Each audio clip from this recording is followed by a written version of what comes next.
town council. We have everybody here who's going to be able to join us tonight. Councilman Kraskowski's son's birthday.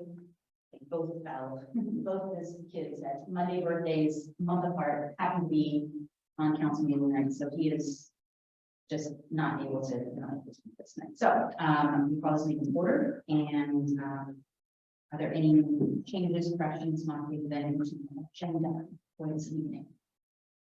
I wanted to make a proposal that we consider deferring the conversation about town fees, if there's no real urgency to that action, because for two reasons. One, the length of tonight's meeting already budget month, and second, we were getting the input from residents as late as today, and I think we may get more input over if we defer for another month, and give us more time. But I primarily, I'm just concerned with the length of the agenda, and it doesn't seem to be a first action that is necessary for us there.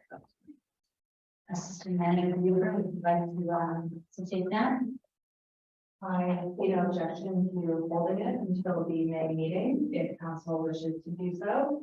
The map doesn't change, so it means that we'll have more time to sit and process. And if you have follow-up questions between now and the May meeting, that will let you know when we're best fit and answer to your required that meeting. Anybody else have a? I support the deferral. I'm fine with it as well. Okay, well, in that case, we will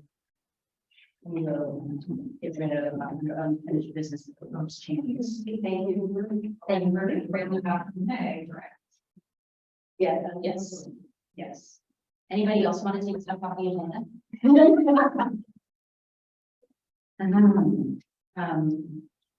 Okay. Any other changes? Okay. With that, those in favor of approving the agenda as amended? All those in favor? One more opposed. Without objection, agenda is approved. Let's see. You have in front of you the March 13th minutes. Are there any changes? When modifications needed to the minutes. We've had the opportunity to look at them for tonight. So, okay, without objection, the minutes are approved as presented. Let's see, the time is 7:56. Moving on to presentations by residents. Do we have any residents who want to make any presentations, either on Zoom or in person? Mr. Almy? Oh, I'm sorry. Mr. Chris. Are they? Chris. You're on, Jeff.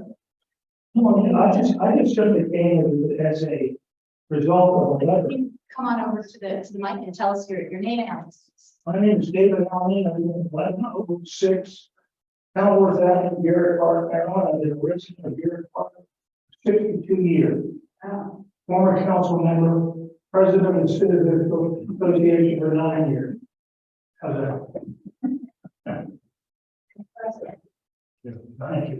I had received a letter where there was some concern about the proposal that I made for the train.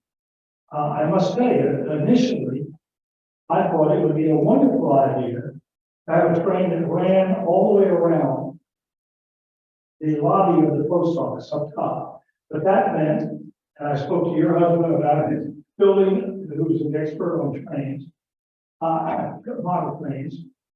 That meant building a trestle and all the way around.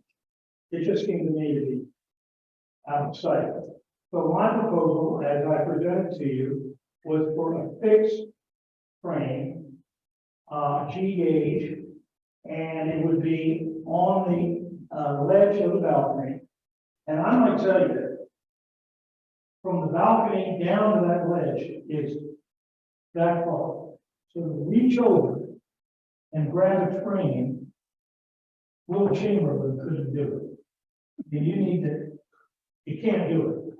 But I was also concerned that someone not aware of which their the train that I proposed was going to be anchored.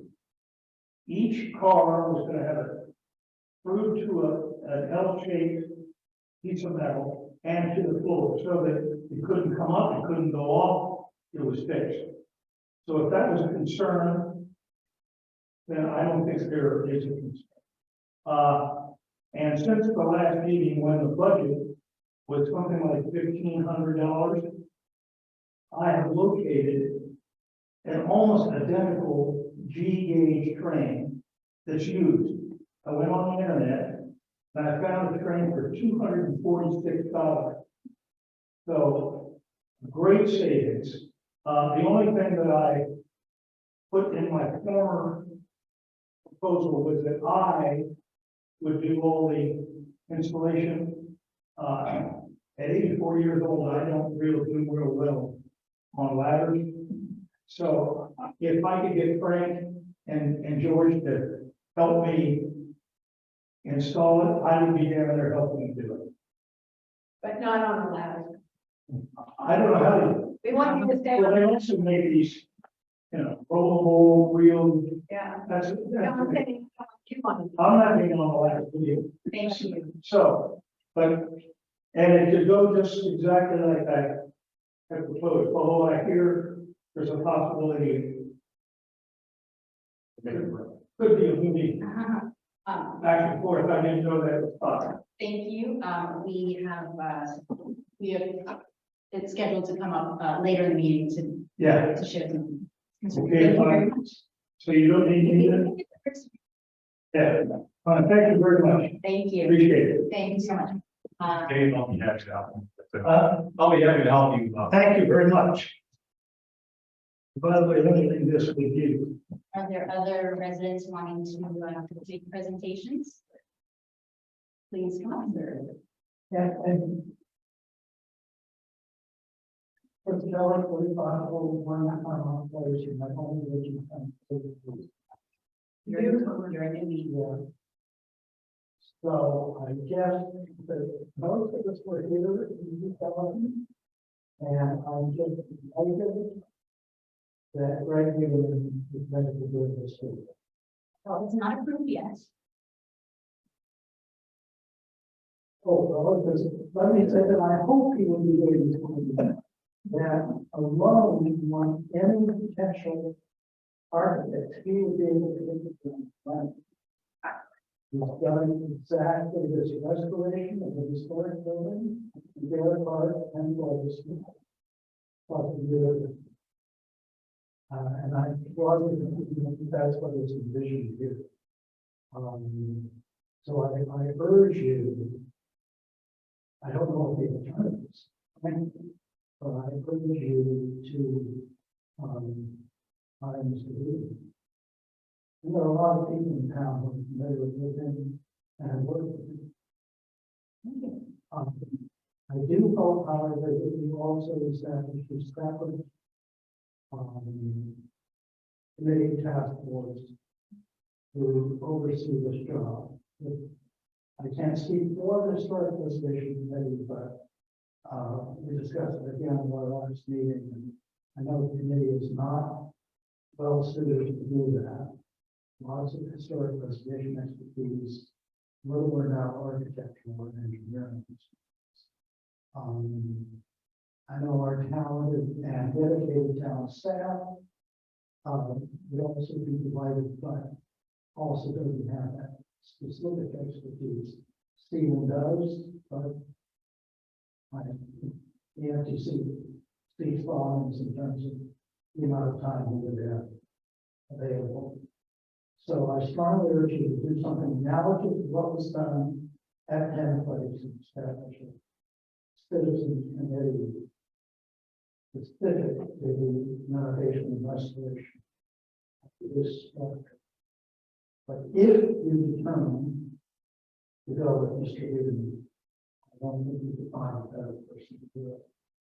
Wonderful, thank you. Town election, I would strongly urge you to consider the possibility of hiring that out, maybe every other year, as long as we continue to have uncontested elections. It was fine to test it last year, but it cost, I think, something more than $40 per ballot. And given all the other demands on the town treasury, at the moment, that may not be the best use of our funds. As I recall last year, the then chief election judge said that they would be willing to do the ballot count. In an uncontested election, there's no requirement that it be done the same day. It can be done the following day, to reduce the burden on the judges. Other costs are more or less fixed. You know, the staff time is, that there's some cost in terms of staff time. It isn't substantially altered in the contract out the county. The third thing I wanted to address is the BNO Foundation. The so-called wall at the pool is in fact the remnant of a BNO Railroad water tank foundation. It is the last and only tangible remnant of any BNO structure in Garrett Park. The station was torn down 60 years ago, 70 years ago. I hope that that's taken into consideration when you look at the alternatives there. I am unclear as to whether that is going to be done piecemeal. That is not a part of the larger single project addressing the subsidence on the old tennis court. I think it might be more efficient to do it all at once. Our assumption there is that whatever the tank was made of, wood or metal or both, was just sort of pushed into the middle when it came to useful life was over. Used and then dirt put on top. Subsidence has been going on there for decades. For 20 years as a pool member, I remember subsidence on the pool side. It was filled in with dirt and thaw, and that's fine on that side. On the other side, there's no one how to just treat that, so it just began to crack, wider, and then the last decade or so, there's been actual subsidence.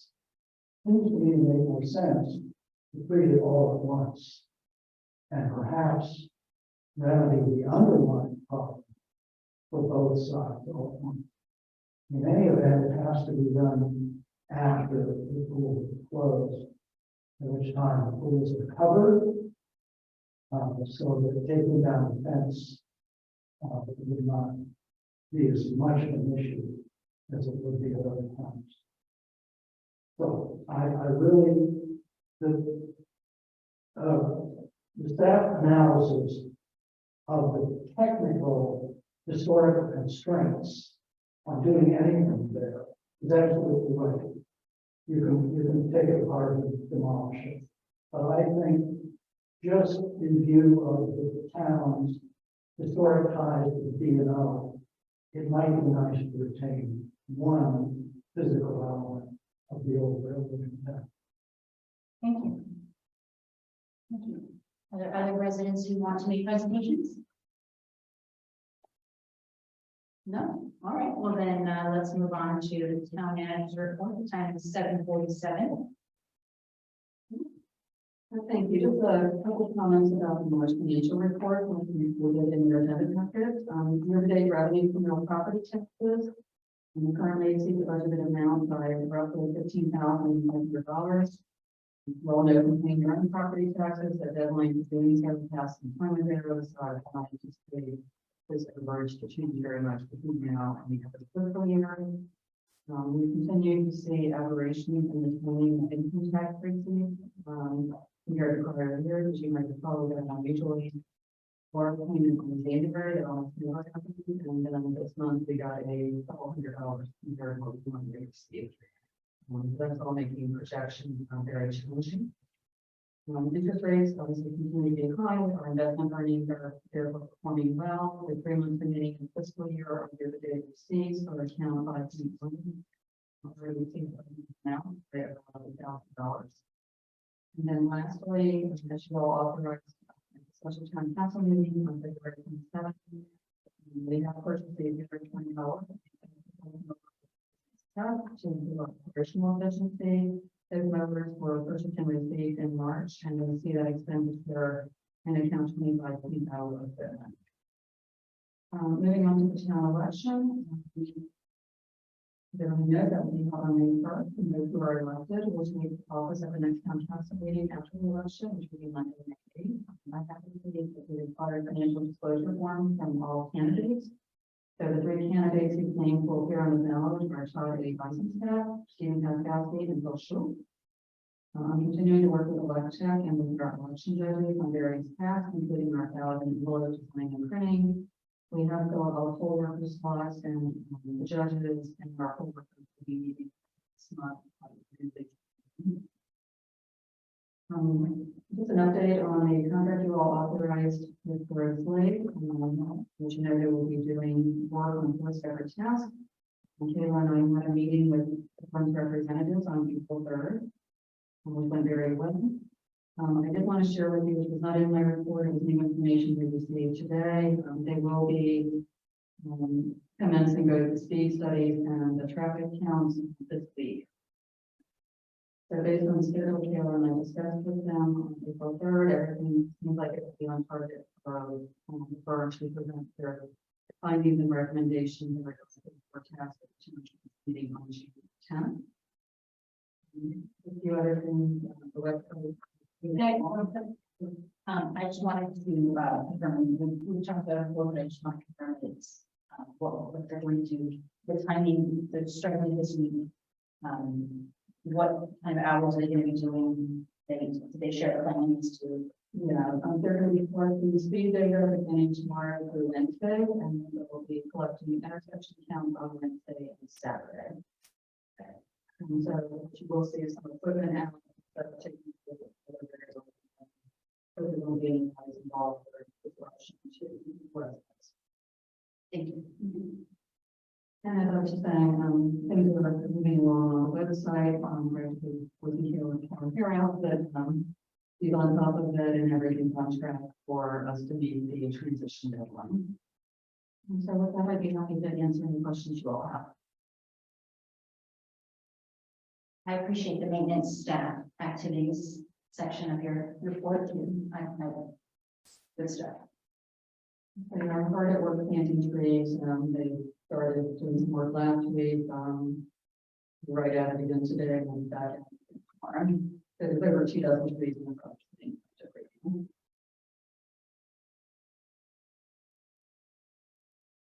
Any questions? Are we ready to move on?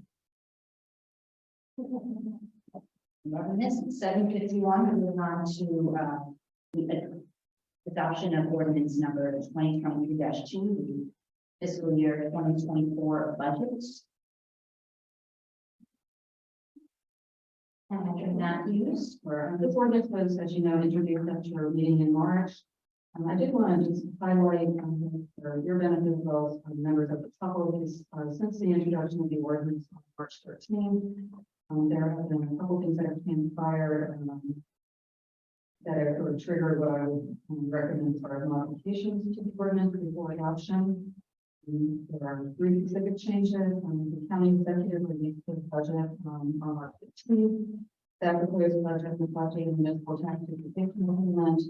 And that is $40,147 less than that was included in the ordinance that was introduced. We have relied on that information that's available. Earlier, you can see the ultimate decision point of what the county executive includes in the budget.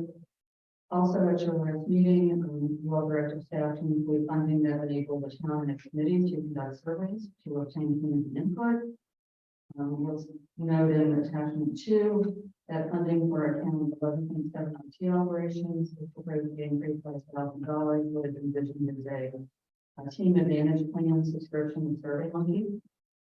And then lastly, Upon his return to town, I asked the town arboretum consultant from Normandy to walk the Grotto property just to get a better sense of any kind of tree related work that he would recommend. That walkthrough indicated that there's approximately 18 small invasive understory trees that Normandy had recommended be removed. That was certainly not anticipated when I prepared the budget for introduction. I included $4,000 for work at the Grotto. Mr. Normandy recommended, they indicated that the big trees be removed, so I'll be recommending to you all that $16,000 be added to account 13.5. So these trees could be removed. I've now been in touch with the Pratt family to let them know what Mr. Normandy had noted during his walkthrough on the property. And they expressed their concern about the trees being removed and certainly understand the reasons why he had recommended that. So at this juncture, I would recommend that the town council first move to amend ordinance number 2023-2 to incorporate the changes that are reflected in attachment 2. I did staff memo and then move to adopt ordinance number 2023-2 as amended. And so I'd be happy to answer any questions. Any questions? Just minor question, the 16,000 for the town, for the removal of the trees by the grotto, that is based on what? There will be a total of $20,000 that we applied to work on the Grotto property. We would anticipate having the same company that is basically we will work for in 2022. These are contracted prices. Based on size of trees, so I went back in conjunction with Normandy and looked at similar size trees that we had removed in 2022 and looked at what we had been charged. I think the cost, there's a possibility the cost may be less because the work would be concentrated in one area instead of moving from one part of town to the other. But I think just to be on the safe side, there's also a fairly large tree on the property that may need some deadwood removal from Mr. Normandy. I wanted to see the tree moved out a bit more. Thank you for that. Do we remove the stumps when we remove the tree? It depends on the location. If it's someplace that we're anticipating planting new trees, yes, then we would basically have some sort of. There are some cases like I just signed a contract earlier today to have do some pruning and some isolated removals throughout town. They're not going to be planting locations in the future, generally due to proximity to water. So in this case, we just have some support and leaves are removed. And that would be the case with these. I would not anticipate that we would basically dig up the stumps. There's certainly not trees on the property. And so I'm leaving some products and Does the budget, as attached to the latest thing you sent out here, does that include $16,000? Yeah, it does. So if you look at attachment 2, so what I did, it's your decision whether or not to put in the ordinance. So the documentation that is part of attachment 1 reflects the budget is introduced. And then if you look at attachment 2, that's the budget as proposed for amendment, and you'll see some highlighted numbers. So essentially what would happen is the tax implication or 3.2 from Montgomery County would put down because of the lower than the tax implication. You'll see $1,000 increase and highlighted in 11.7. Yeah. And then you'll see 13.5 is basically pumped up a little bit. Yeah. And what those changes, and I appreciate you raising this comment because you triggered a lot. Obviously, if your revenue go down and expenses go up, the amount that's available for transfer to the capital budget also goes down by revenue amount. So you'll see numbers highlighted under transfer on the operation sheet in attachment 0.2. And then if you switch to the actual capital budget, you'll note that there's a highlight on count 33.0 contingency. That's basically just reflecting that the reduced transfer into capital budget and basically reflected in the lower contingency.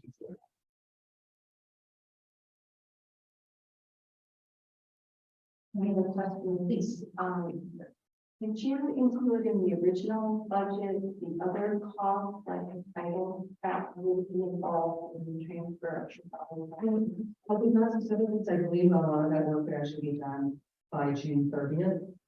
I got direction from my advisor attorney is ready to get started. So first, part we would need to do is actually have a company do a title search. Once the title search is done, that's sort of a precursor to having the survey. I do have the task order within 5 days to have the survey done. And so we do anticipate most of that work will be done by June 30th. Just kind of measure our best in case the timing is off. There is in the professional services line item, $2,000 for unforeseen professional services that might be needed. So I think if the timing slides for any reason, I think there is sufficient funding that will be able to for budget to cover the cost. Just sort of the general point of order question, it seems a little odd to me that we're voting on a budget for grotto related costs before we've actually voted to accept the property. I suppose it's all right because these are general costs and maintenance that don't list the grotto property per se. So I just want to check with others to see if that's an all issue. I think maybe it's not because we are just allowing them to general line item. We have not actually voted to accept it. I see it as a budget, and we can always move the stuff at a budget adjustment at some point in the future, so I'm okay with it. So we'll just make note that inclusion of this funding in the budget does not preempt a decision about whether we're actually, we're not saying, let's do the work, we're just saying, here's a placeholder, here's the money. Yeah, I would just note that later on our agenda this evening, they're asking that we want to make a decision on accepting the property as a donation. Understood. Yeah, it always done too, but I was gonna say the broader discussion will be a lot shorter. Are you comfortable with that? Yes. Okay. I have another budget question. Yeah, please. Barb, we received a comment from a resident that questioned the math on the transfer capital. Would you double check that? It's been checked in the same resident that they did previously, the prior and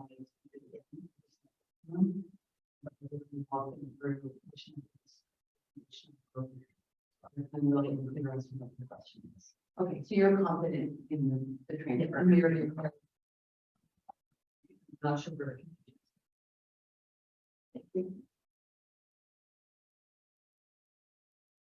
Other questions? Can I get someone to move, let's see, to amend the ordinance to incorporate the changes? That's the first step, is we need to move to amend. I move to amend ordinance number 23.2 excuse me, to accept the changes discussed and listed here in the memo dated April 10th. I hear a second. I'll second. Councilman Max. Those in favor of amending the ordinance? All four. The amendment is approved. Now I need someone please to move to adopt the ordinance as amended. I'll move to adopt the ordinance as amended, ordinance number 2023-2. I second it. All those in favor? Aye. Four ayes. The ayes have it. The ordinance is approved. Moving on to the next item on the agenda, the time is 8:02. We are looking at town manager Matthews, the contractor from Town Hall Architectural Services. I think as you all know, on January 19th, we issued a request for approval for architectural services associated with the planned renovation of Town Hall. There were 3 basic components to the basic of the work. One was an assessment of our current building conditions and many code deficiencies. We were asking the firm to give us cost estimates for various items for inclusion in any building renovations that we decision making, and then for preparation of the conceptual design. The RFP requested pricing also for two bid alternates. Development of one requested a cost estimate for upgrading the town kitchen to a commercial kitchen standard. And the alternate number two requested cost for preparing any additional conceptual designs desired by the town. We received 3 proposals by the February 27th deadline. As I noted in the staff memo, of the 3 proposals, there was only one constitute the requirement of the RFP. The other 2 proposals were disqualified from consideration due to the substantive technical deficiency. The one proposal that was the constitute requirement of the RFP was submitted by the architects. They have proposed a project team of their own staff as well as a consultant. And actually is being active with the National Farm Specialized on opening development and cost estimating. So these are the price quotations that was submitted by the architects for the base scope of work. Estimated pricing at $67,503. For bid alternate 1, which means again will be a commercial kitchen. They quoted the price of $3,980, and the bid alternate 2, which was the price of each conceptual and additional conceptual design beyond the 3 that were included in the base scope. They quoted the price of $10,140. We did include language in the RFP to give bidders an opportunity to describe any additional services that the town might find beneficial. We as architects recommended that the town consider having an as-built survey of the building, which would yield an AutoCAD drawing file to mention floor plans, still photos, and exterior elevation. Cost of that work was $180. So if we choose to do everything, the aggregated cost of all possible project components, including the as-built survey, comes to $83,500. As I noted in the staff memo, I did speak to several former and existing clients of the firm. All were very effusive, there's no other way to say it, when they're praised of the firm's work, citing their professionalism, their creativity, their attention to detail. One of the references that you might spoke has used the firm for 25 building projects, it includes urban and commercial office space, greenfield residential, as well as private residences. And what struck me about that reference is that he stated that he would not use anyone else for this project, and has not been so. Probably this usually be heard. One of the other references we came so address the noise children's library. One of the things that really stuck out in that conversation, the permitting team will be familiar with the library. It's a historic building that is also on smaller size, similar to the home. They are also planning the additional lower level / basement, because you'll doing here. So this under probably will branch out and have one proposal, but I did think the company very qualified to do the work that we need done. I was recommended to authorize the execution of the contract with the architect for the base scope of work. What do you think there are some benefits to the optional as-built survey that they recommended and some limited cost? And then I would be looking for fresh and any desired alternates that we would want to include as in the one. Thank you. So the question isn't just, do we approve this? The question is also, are we comfortable with only having one to consider? Just want to put that out there. If this is not, if we're not pleased with this, or if we want, it's not outside the realm of possibility, even whether it's a good idea or not, it's a separate question. But if we wanted to go back, we could redo the RFP and start over and see if we could get more bids. Is there any interest in that, or is it, are you comfortable with what is in front of us in terms of the straight yes or no? Do we have the power to accept a bid with no alternative bids? Like a single, we do, okay. Well, you did get alternative bids. The problem was that they just were not compliant. Right. No, they were alternative. I mean, I think it's the critical part, we are planning to give our funding for this, is that you follow your current procedures and we want that stuff. Okay. And they also did 10 place. They did. Everybody that you talked to has been very complimentary about their work and their product. Yeah, I mean, one of the standard questions, there's, of course, no reference, of course, a vendor reference, talk about your product themselves, didn't. Two of the three references actually said, I know you're looking to me to say what could have gone better when you did that. That was literally cheaper. That's a pretty good recommendation. Yeah, the other part that struck me was how each of the three references in their own way and for different reasons describe themselves as challenging and difficult. Not saying that we would be, but they just talk about the first deafness in terms of navigating that. And I just thought it was kind of humorous that all of them said, oh, these were kind of difficult evaluations. Well, they were really working with us and things like that. So there's literally nothing negative on that. Very rarely happens. It's usually something that's not.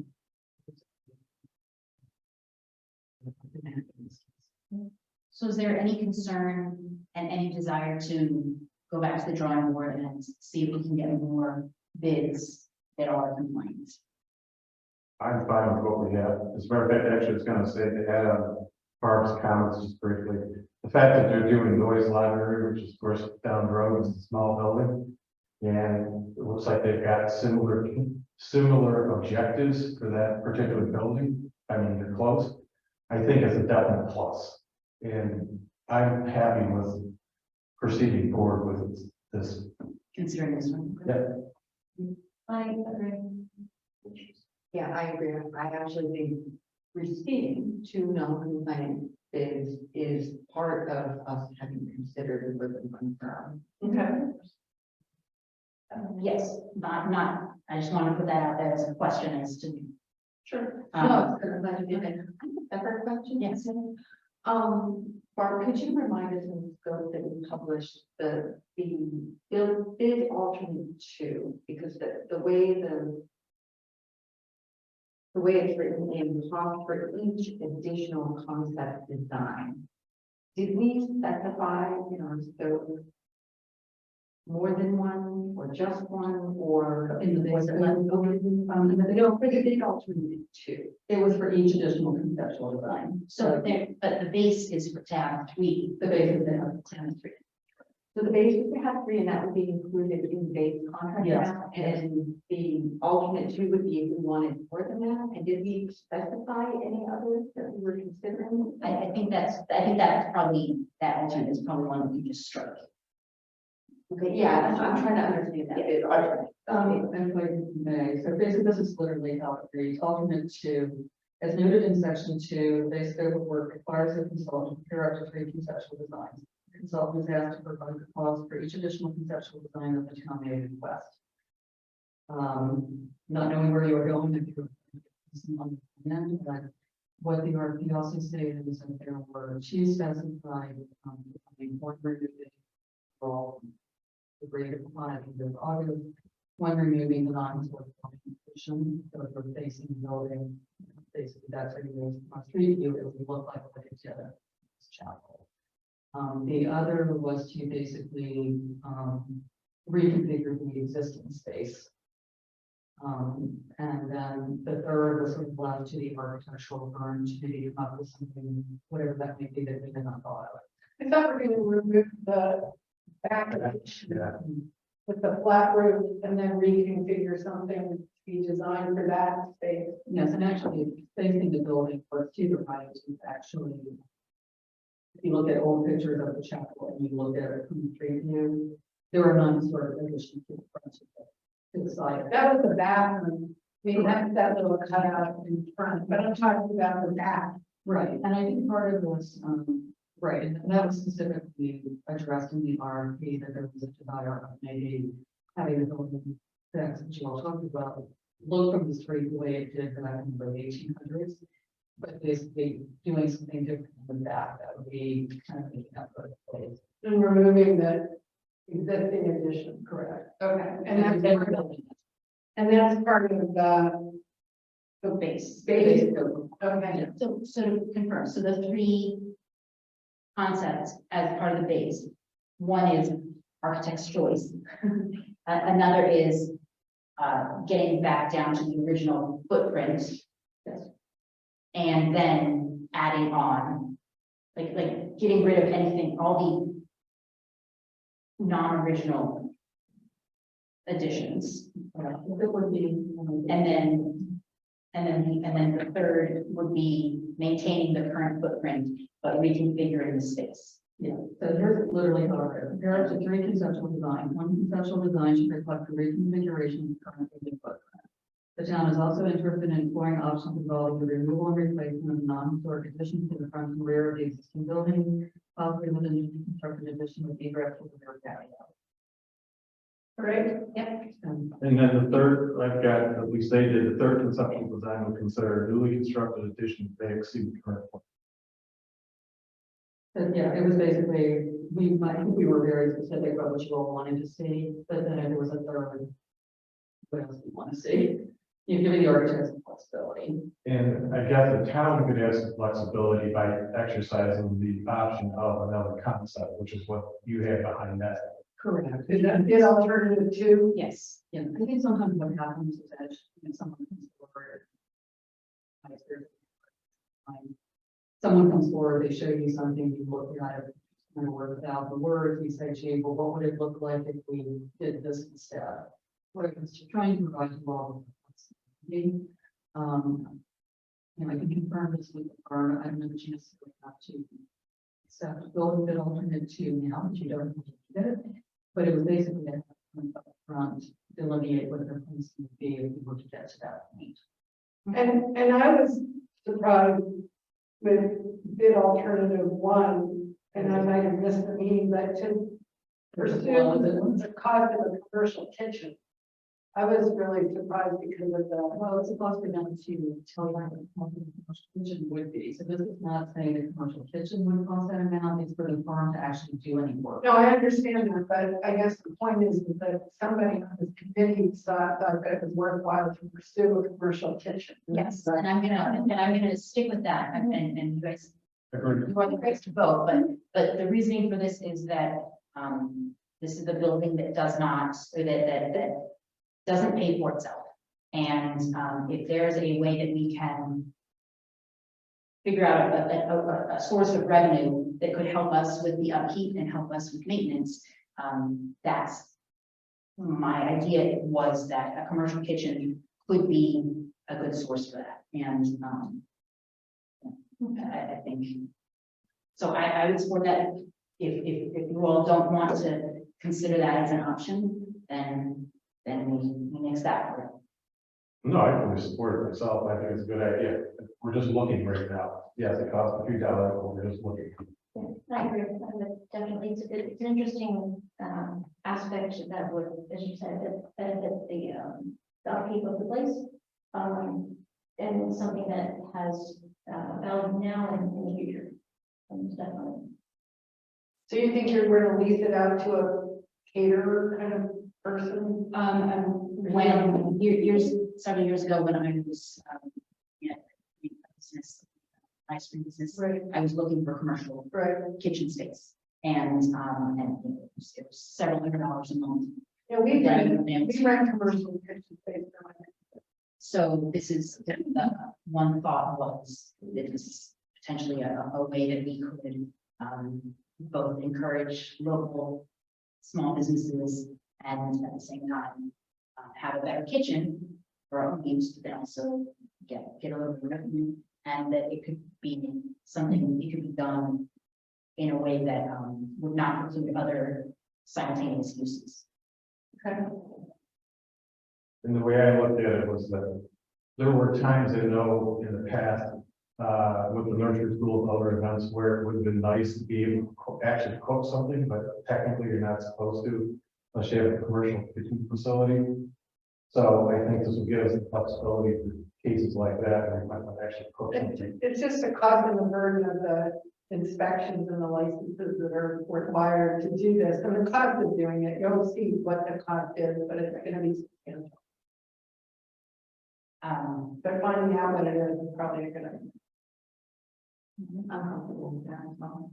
So it sounds like what we're looking at today is, accepting the contract, which has the potential of us later authorizing bid alternate two, but we wouldn't be authorizing bid alternate two tonight, just bid alternate one. Right, so the aggregate cost wouldn't be 83,000, it would be 73,000. Is that correct, Marty? What is the 82 to have? No, I had 72,000, so. But I guess, or let me ask you a question. Should we do an adequate seed number? Do we want to like build something in some headroom? Because there's always going to be change orders on things. I'm just wondering. Like a contingency? Yeah, and how we would. Well, but we're not contracting for them to do the work, contracting for them to do concepts. So if there's a change, it would be to say, like, it would almost be, the one change order would be to add the alternate concept, you know, the bid alternate two. What I would suggest is that,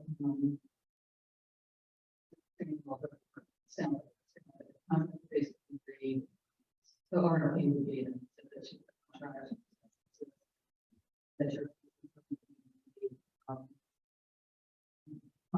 days ago before the alternate one.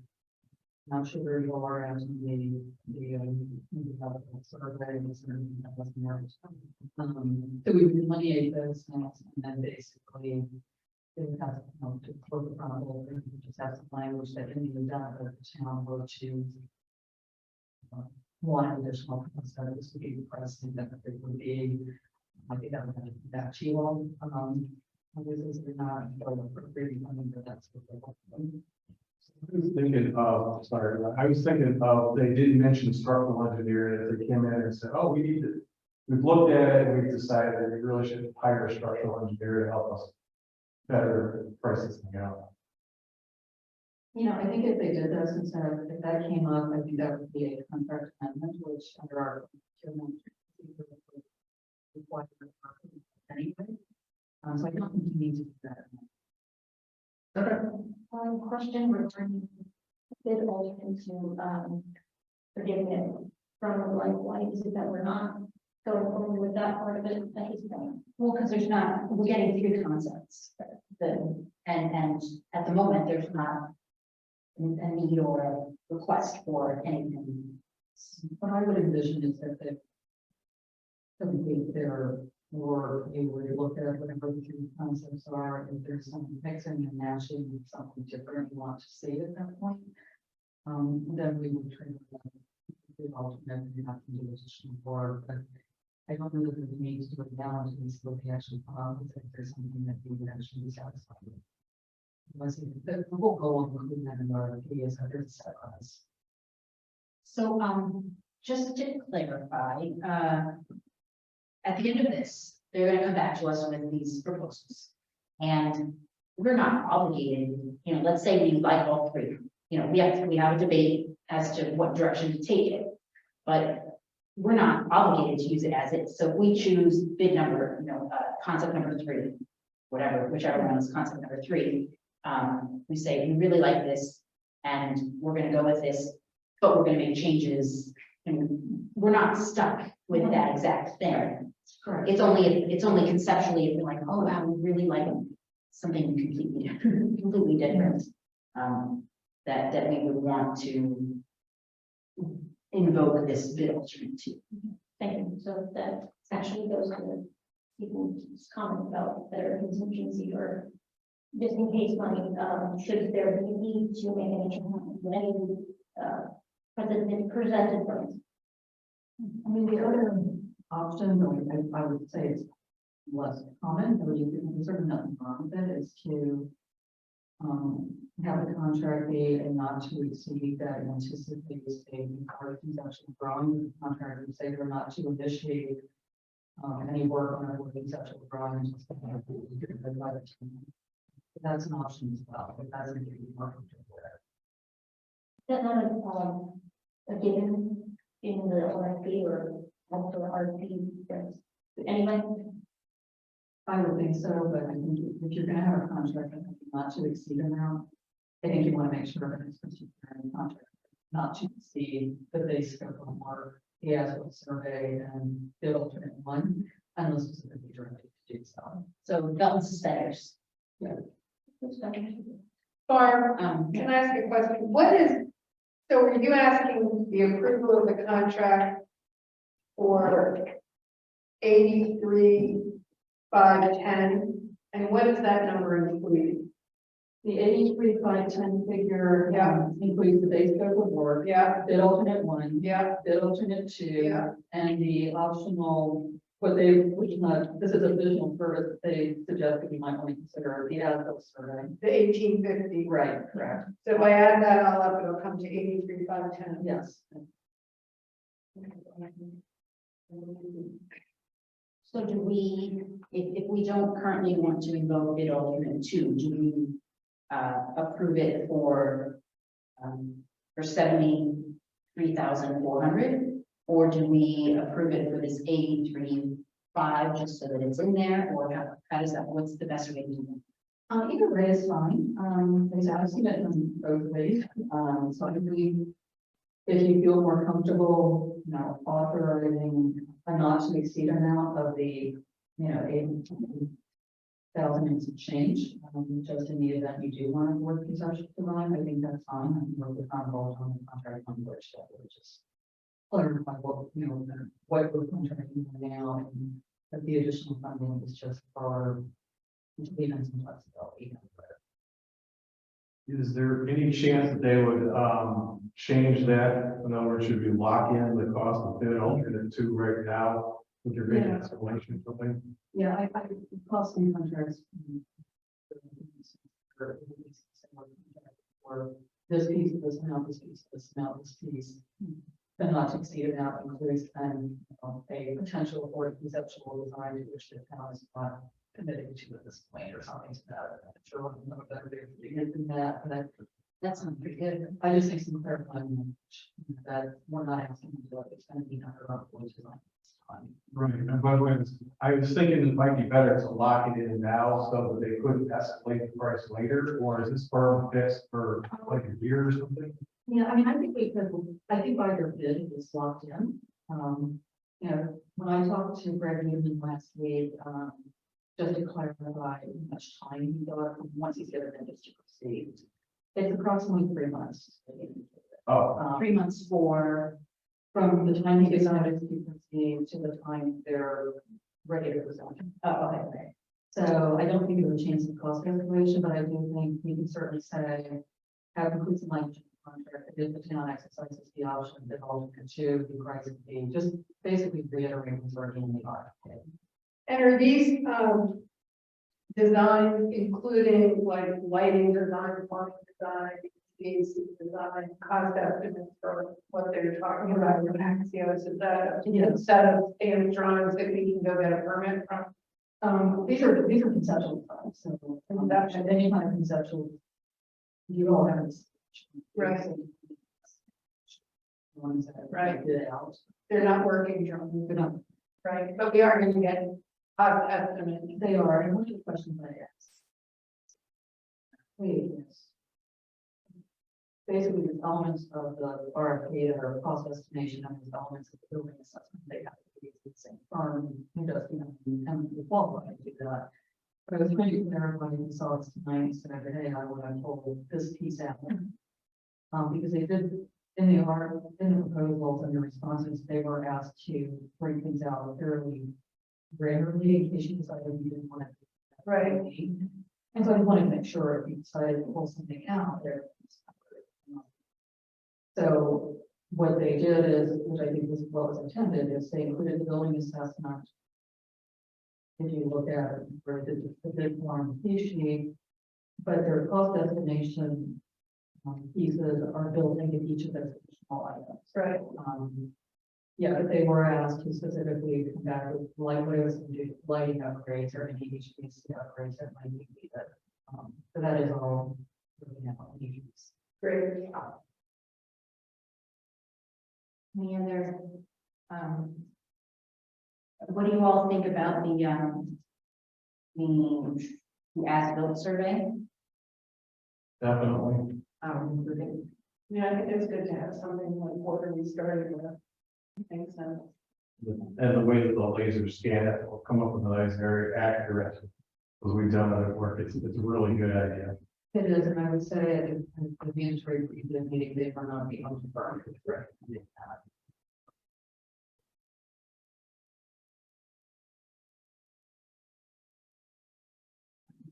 We're just asking about the as-built survey that additional.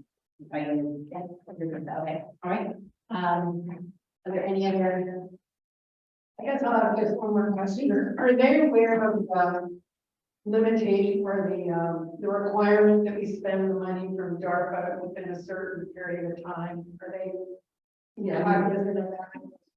yeah, so we're contracting them really quick. Right. Of work. The fact that it was our funding was mentioned there in the RFP itself and reiterated the mainland, as I mentioned, talking about roughly a 3-month timeframe from notice to receive. When I was looking into it last week, one of the things I did clarify and wanted to actually do as well was it's a sample contract that was included in the RFP. And we talked about it at your last meeting.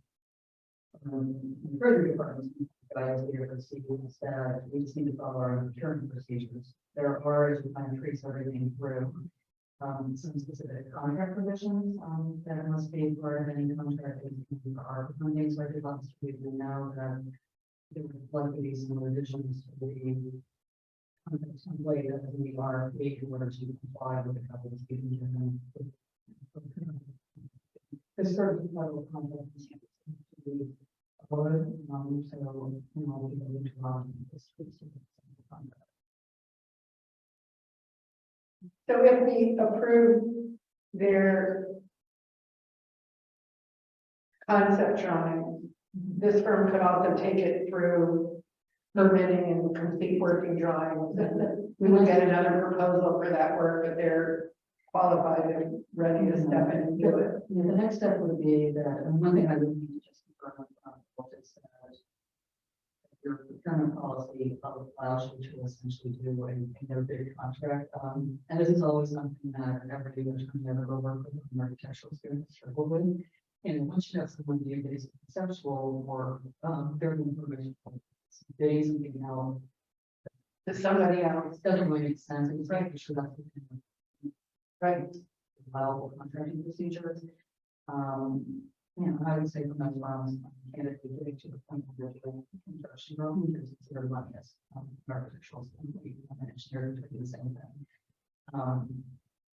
That would be a decision you will have to make. What I see happening is that you'll get all these various cost estimates for, you know, kind of wish list of everything you all contemplated in that this building. And based on the cost that was part of the Valdez study, you know, the reports that you did in January 2015, they were giving an approximate at that time of $1.5 million. That did not contemplate some of the things you all have talked about, such as putting in a basement. So I do anticipate what's going to come out of this, you are going to be punched with the price today, which we might have sufficient funding. Right. So at that point, you all are going to need to discuss. Do you want to kind of define the scope that's been discussed? I'm like, is this probably any reason here?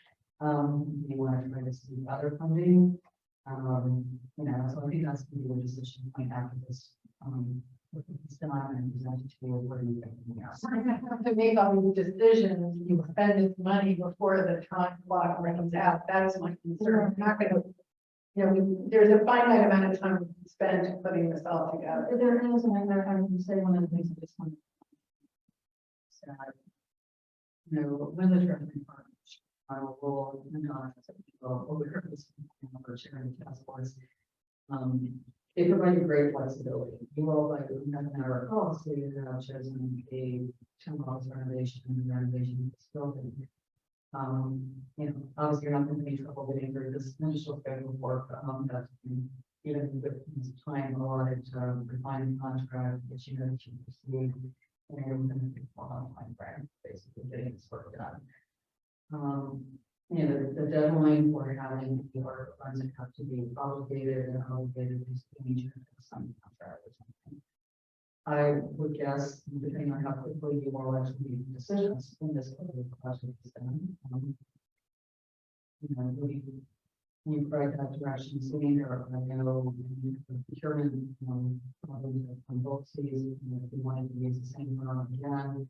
And that's something that we are going to explore with town goals, how that would work, you know, the role and all which we kind of procedures. I would say most jurisdictions, especially with something that's questions with people out of but, so the, I think construction is your, putting together construction firms. Right.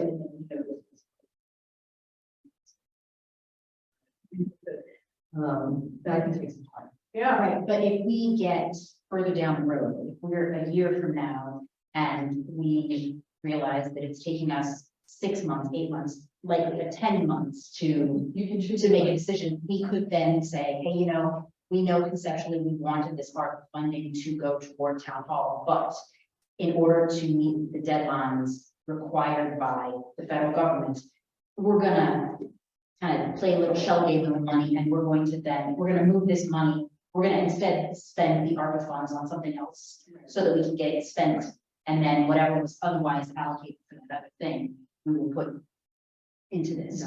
So we're not, there's no risk that we're gonna, You're not gonna lose. that we're not gonna lose the money. We will spend the funding. We may just, when we, you know, this is the last easy decision, perhaps, right, before we have to discuss what we actually want to do with this Right. building. Yeah.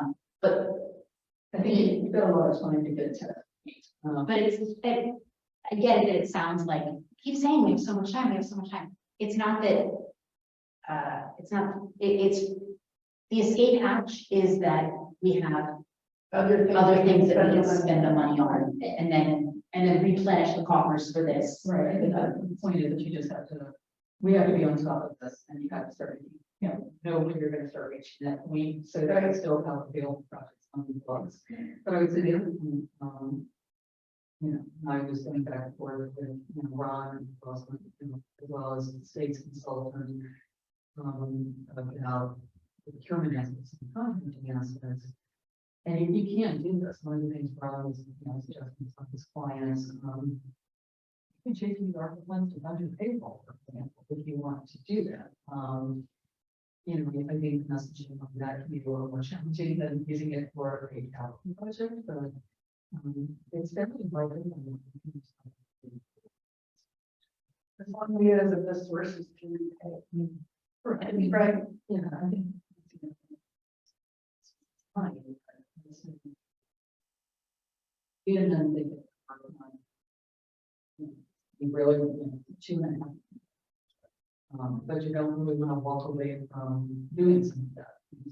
One of the problems we have is, well, now, is without a defined security, without project, you can't really pursue federal funding, you can't pursue state funding. So once we have this concept drawing to be able to pursue other sources. We can probably find some money, but they have no need.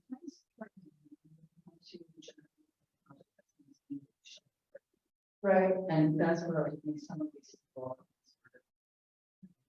Feel, you don't have to decide which direction you want.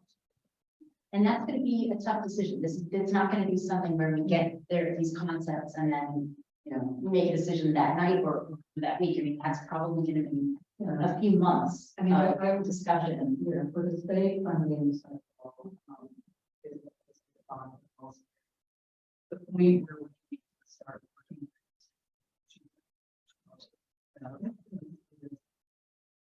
Need to have defined project schedule and numbers basically by fall. If we're going to try to pursue funding in the next legislative session, that's sort of the timing. And the federal government, you know, has the earmark process already. but for that funding, for us to apply for that funding, do we need the next step, which would be a general contractor's contract? For building, because all we're getting now is architectural and engineering plans that none of those people are Getting concepts. pulled out, right, but if we approve the concept, all we're doing is getting plans. In fact, we're not, I think, getting anybody to build it. Yeah, and I think the issue, I think the next step would be a lot, to be a lot closer than then. I was talking to a number of our delegations,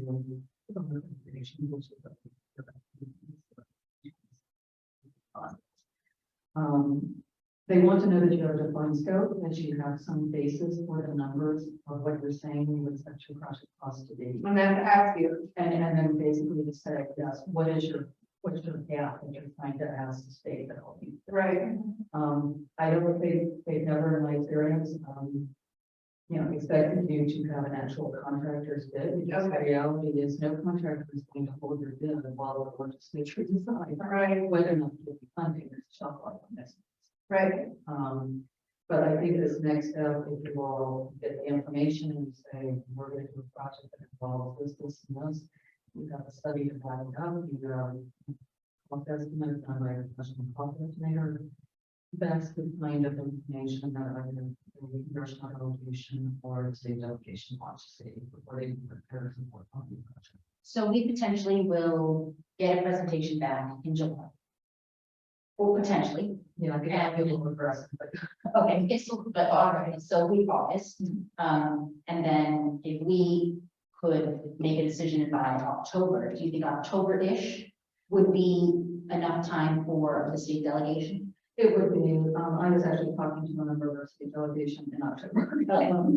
And saying, here's what we have, and we thought it through. I think, that person was excited about it. But I didn't hear it. Obviously, they can't speak to how many other projects come in, the big news source of money. But when I, in concept, talking about how this building is used from a community standpoint, the fact that this is a historic designation, it kind of checks a lot of boxes. That people tend to want to see during legislative process. So, something definitive that is certainly interest, and when we talk about timing, it's, we can be that this time. 2023, or the next session should be that 2025. so we're gonna have to make decisions about what it is we're including before we go out for money in October.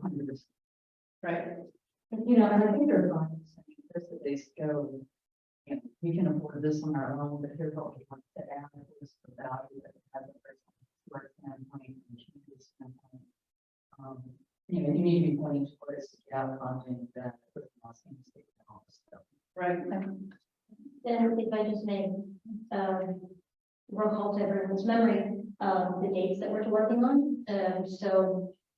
December 31st, 2024, about a year and a half from now, that's when the funds for ARPA need to be obligated on, which is basically just what we plan to have done with it. It's our obligation for those funds. And then 2 years following, they need to be expended until by the end of December 2026. So there's 2 years of time where you get December 29th, you have obligated everything, so 2 years to spend. And even if it's just put into the capital line item of the budget, that's sufficient as well, just like Barbara just had said.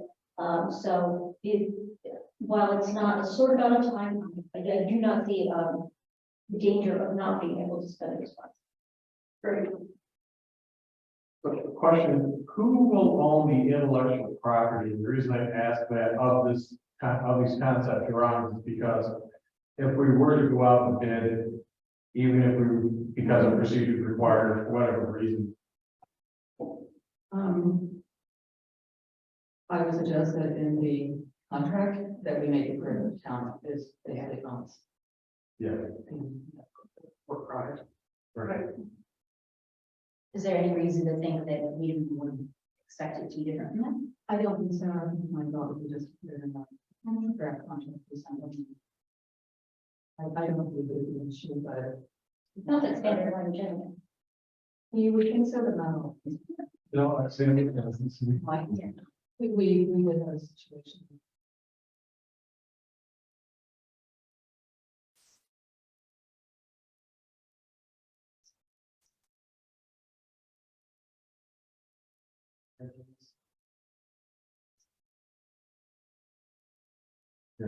So it is something that should be discussed.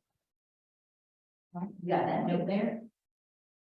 Okay, well then, any other questions, anything else to discuss about this, or do we feel comfortable making a motion to approve this contract with the stipulation that we're not yet, using the bid alternate or invoking that, and that the town will own the concepts, that it was property, that we are moving forward with the as-built survey. And then the contract should specify that we should have the results in 3 months. You know, the concept drawing should be done and presented by. Well, that was the expectation, that's what they were saying. Well, I think we should have a firm date that we can expect it to be done. Yeah, I would definitely, excuse me, say it should be competitive to proceed, because I don't, I Right. can't speak to how long it's gonna take, you know, for around the contract and things like that. You know, maybe if you could provide some flexibility and say, try to talk to the owner. They didn't seem hesitant to say 3 months, but And Axios is I one don't of want them. to get in this situation where they're. We're gonna enter into a contract with Axios, or is why we get it? They're going to be a self-consultant, so basically, you don't have to track that, so they're consultants. Actually, it's only the aspect. Right. They do the building site, it's a huge firm, so they would be. Yeah. About it. Anything else, or can we get a motion to approve this contract? That's about it. I'll move to execute the contract with Reed Mill Architect with bid alternate 1 included and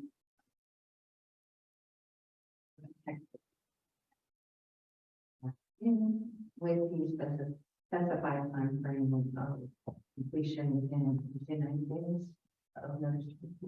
I think that's fine, if they have an objection, I'll let you know. My recommendation is by something usually also including the. Not to trigger it now, but not to see it now that will allow for an additional section for the town's specific authorization. That's the big number 2. Right. Yeah, that's the $10,000. So you're not covered, Do you want to include that? that's not to exceed the amount that includes. So we're going to approve, and what I think I would propose to approve is the 83,510, Right, that's what she said. right? Yeah. Right, but Which then, includes alternative 2. right, but then we're not having. Right, we're not requesting. Okay, so we've got the motion from Councilmember Bennett. Do we have a second? Second. Oh, everybody wants to second. What's your second part? No, I already had one. All those in favor? Aye. Yes, that's a 4 votes. Great. Excellent. The time is 8:46. Just one quick. Yes. I started. Barb, do we need to do a survey? Should we do a task order to have them do a survey of this land? Because I know that was common in the big, and you know, for the square area of the property. Yeah, we can just probably do, if you'd like to do that, I'll probably just. Exactly. If you all would like to do that, we can. I would think it'd be a good idea because that would then frame up everything, and then with their building survey, they've now got a solid set of drawings to work with. We don't have a survey for this site. I don't know. I don't think. I mean, maybe we should find out if we have one. The county probably has one. They're not gonna. We don't have. Right. That's. Okay. Would it be acceptable to you all just give them? It takes about 6 to 7 weeks to probably get a survey and feedback at this point. Would you all be open to, and I can certainly check the files and see if we have one, I could come across one. I believe one exists, but recommend you to check the file, and if there's not one, get a task order from our days are and authorize me to sign it. So what would be the time frame? Like, would the survey be beneficial in this current phase, or this is just as we do the actual specific detail? I think it could be helpful.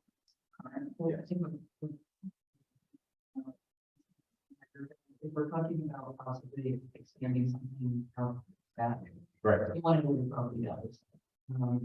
The timing will start getting tight, and if we basically, sign a work order in this week to do it, and that's a 6 to 7 week time frame, and you're talking about a 90-day, you're not, there's not gonna be a lot of time left. But it just is a matter of course having a sort of boundary survey of your property that you own is always a good thing. So the setbacks are right and all of that for the design. Right, Is it, Side, side. but I wouldn't wait for the survey to start. No, No. and I think we were asking, I think we may have been asked survey at one meeting, and we said we could not, we had one. We were. I mean, they should be able to start with what we have, but then they'll clean it up with the survey. Yeah, so if you could check files and then. And get a price. Phase are for the. So the process for that is that if you don't have a survey, you'll go ahead and give the task order, and then that will just, that doesn't have to come back here. If you all authorize it tonight, no, it doesn't. We're gonna authorize it without a price. Well, given that we, I just got a task order for broader property, it's about $7,000. If you do a lot of surveys, which means get it all and everything else, Right. whatever, by pool, I think we kind of have one at this point. Yeah, we should. So are we good with authorizing the survey of this property? Yeah, okay, Yeah. so. Proceed, thank you very much. Okay. Time is 8:50. We are moving on to the unfinished business, proposed donation of the property. So. As you mentioned earlier, sort of, not really about it. Yeah, okay, so at your last meeting, the specific was for me to go back to the clarify what if any restrictions would be placed on the property as a condition of the donation. So the family, as we've discussed before, would like for the town to accept the entirety of the property, not just the portion of the garage, and so with that in mind. Their major concern is that the stone garage be preserved as part of Garrett history. They do not want any structure to be placed on the lot. Their preference is that the entire parcel be conveyed to the town and remain in town ownership. They specifically, this is a sticking point for you all. I think we would consent to the front half of the lot, our contained grotto remaining town ownership while allowing the rear portion of the property to be sold by the town to the adjacent property owner with the stipulation that no structure are to be built on the property. That is the only indicated. And the reason we asked that specifically was, we just want to know, once we accept ownership of this, we don't really have need for that long strip of land that's between property. Would the Pratts be comfortable with the town pursuing a sale of those to the adjacent property owners? Not because we have any plan to, not because we want to, but just to know now what the limitations are. And so they're okay with it, rather it stay here, but as long as the concept that it stays unbuilt, unfinished is. Yeah, so that's a big direction I'm looking for tonight. There's a couple of goals. You all obviously already approved some funding. Possibly have some work on the property once they actually own it. In order to get things moving, I guess first and foremost, do you want to accept the donation of the property? And if so, what is the extent of the property you're willing to accept?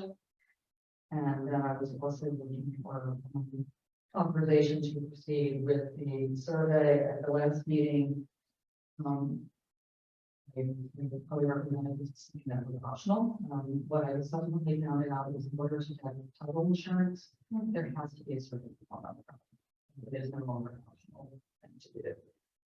The survey you mentioned was done with probably $10,000. We do have a task order reading the signature at the tonight's meeting, assuming that we choose to go. So the first question is, we want to approve the donation or accept the donation. And the second question would be approve all of it versus a portion of it. If we were to say we only wanted the front portion of it, that might change whether it's even offered to us. But if we don't want the back portion of the lot at all, you know, we shouldn't accept something we don't want. Question, why? My imagination is not, oh, excuse me, question regarding the plot itself. What is the rationale for not accepting it? We're not accepting any of it, No, not accepting the back part. just that it's additional, obligation for us, additional, additional gains, additional. Which is forested minimal, actually. And I think the initial, and I had a neighbor contact me a couple months ago, asking if we owned it yet, and, you know, there hasn't been a lot of things. And we've been a very natural state, this particular resident was, well, we own this, you know, I made it pretty clear that when we didn't own it, she was the fact that they painted here like a park. Really, I think the only reason we probably wouldn't accept the entirety of it is just there's going to be the more property owned in basic trees. The more expensive there is. I think if you all say you have income to accept or a portion of the property, it's platted as my entire tract. I also think they are sincere when they say that they want to have the entire tract. I think it's obviously an important part of their joint here. But they have to go through the planning process. And it's time makes sense. So I imagine that. But we have to go through that if we were gonna sell it to the adjoining property. And we would, and the money would go, if we sold it after we accept the property and we sold it to the adjacent neighbors, the money would go to Garrett Park. It is, and well, thing to do. I would think that if the neighbors are going to get the property, they could do as simple as they're going to pay for the planning process and any costs associated with that. Right, and the trees have to come down or Yeah, trimmed or any of that. yeah, I would imagine that you all accept it currently and in the entirety of the tract, after talking to the others, suggest that we go ahead and proceed with cleaning up laws, removing trees, that are invasive, as well as any tree work that just seems like it's a hazard already. Once we do that, I would say that if we ultimately decide that we want to replat the property and sell parts of it, we basically don't need to be more parts of our property anymore, we would accept it as was, but any of those would be referred to the family would need to be clear that the structure or any type of So my thinking about this is that, right, so my thinking on this is that we get this initial work done, we get it safe, we get rid of the invasives, and then we just sort of enjoy it as it is. And then that, you know, sort of walk away, not walk away, but in the sense of like, there's not, once that work is done, and once we are, it's on added to the schedule of regular cleanup here, no further plans. I don't expect that we're gonna say, and in 2 years, we're gonna think about what we should do with the next. I personally think it's more of a, it's more optimal for us to accept, excuse me, it's more optimal for us to accept the whole entire plat and not divide it. And just as an aside, looking at this drawing, this does not look to scale at all. So I would love to see what the plat says on their survey. Yeah, but the county mapping system. The eyeball it. What do they define as a structure? And the reason I say that is because right now, it would just be vacant land that nobody could theoretically use, for anything. Yeah, it is a non-buildable lot. In fact, when I was looking at the town right of way maps, and the county mapping system, they were touched. There was a little bit of this is actually the county mapping system showing kind of a clear rectangle. If you look at the right of way maps, there's like a little divot, if you will. So I sent those, both of those.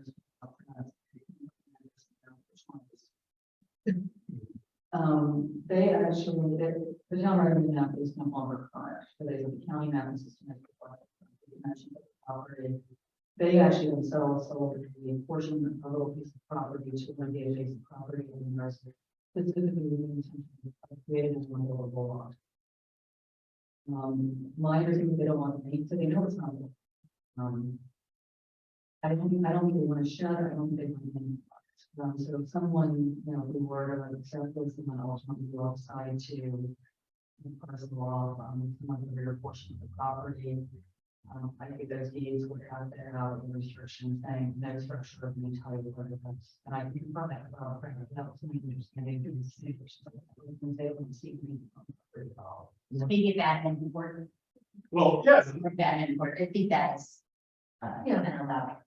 So something like a bad news or maybe, I don't know. So, I mean, could you pickleball, paddle tennis, I don't know, whatever, but something. I mean, I don't think like it was. No, I know, I just brought that up. What I'm getting at really is, could something be done with it where it could be even a garden back there, with benches, for. I think the concern is, I'm interested in talking about that as someone, while it's a non-buildable park in its presence, it became part of someone's property. Could someone put a regulation to it, or something that would then encroach onto that property, and that's what they don't want to see. So it is like an L, I mean, it is like, it is there is two pieces to it. Yeah, the one part is that it's actually a Pratt family property. Yeah. So it's, yeah. So it's like two different parts that wrap around whatever this house is. Yeah, kind of like an L. Yeah. Or that property. Right. But the town would only be accepting the one that's labeled grotto. That's right. Oh, the Pratt, people are keeping that. Yeah, that's their home to the residents. Okay, so it's one, so it's a rectangle. It's one rectangle. Okay, good. Small strip, it's not huge, it's not like a nice development, like a nice bench and a couple of flowers, maybe it's a nice bench, maybe it's fine. Just taking the dog back there.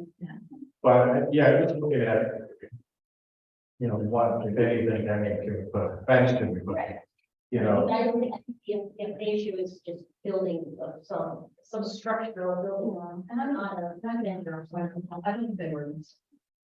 We wanted it for it to remain a natural. If you will, Right. I think they didn't want sheds, they don't want someone adding onto their house, if they were a dog. I mean, ideally, the family would like it to unfortunately remain as it is, but for the green grotto, and then people be able to like go and sit in nature. I don't think that would be a problem, but I think someone terrified of the rob or the donation people. And they would have to do that as well. I mean, I would be concerned, that basically, we end up with a piece of land that we can't do anything with for any reason. But for the benefit of having crop. I mean. Right, so you can have- Rest paid for having. But we could have, it, you know, and that would mean that we conceivably cut off part of it, but I think if we wanted to keep the whole thing, you know, could we do something with the property in the back in addition to the grotto front? I mean, when it's just, can we put, like, yeah, you put some court back there, badminton there. They specifically, I'm trying to find Rob Cross now, had a lot of emails, he specifically mentioned that they would certainly not require the town to do it, but he specifically mentioned in one of the email exchanges about a badminton court, that they would, you know, love to see that. Here it is, if someone would want to restore the part in the back to be used for badminton, that would be cool, they certainly ask the neighbors. Smiley face. Well, I mean, once it is under, if we agree to accept it, that's public property in this. So anyone is allowed to take a little walk or stroll, what have you, and that it's not a problem, yeah, it's no problem. Well, public and private. Yeah, I think if the thinking is something like, oh, yeah, it's just a place to I don't think that would be a problem, but I suggest that we have the donation be as specific as possible about any restrictions. And, I can clarify that with them, but I really don't see that as being a problem. I think it was more shared position. They don't want a permanent structure Correct. added to the property. It would be really tight back there. It would do. Any other questions or do you want So to? do we have the cost of doing the plat and the survey and the cleaning and the, all the, is any of that in the budget? Yeah, the survey I anticipated would be done. I need to do like the survey would take, 6 to 7 weeks.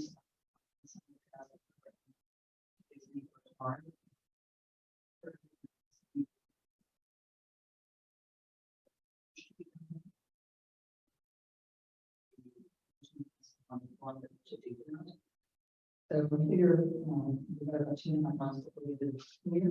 So I would think this should be, in time to be a little tight, but I think it should be doable.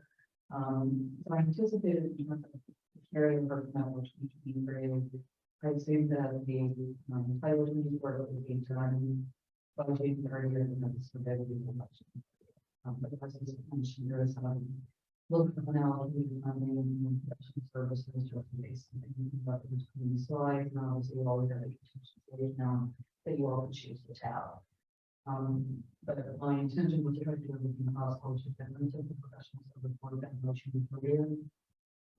What I would like to do is that we probably actually do approving, whether we should be authorizing to small.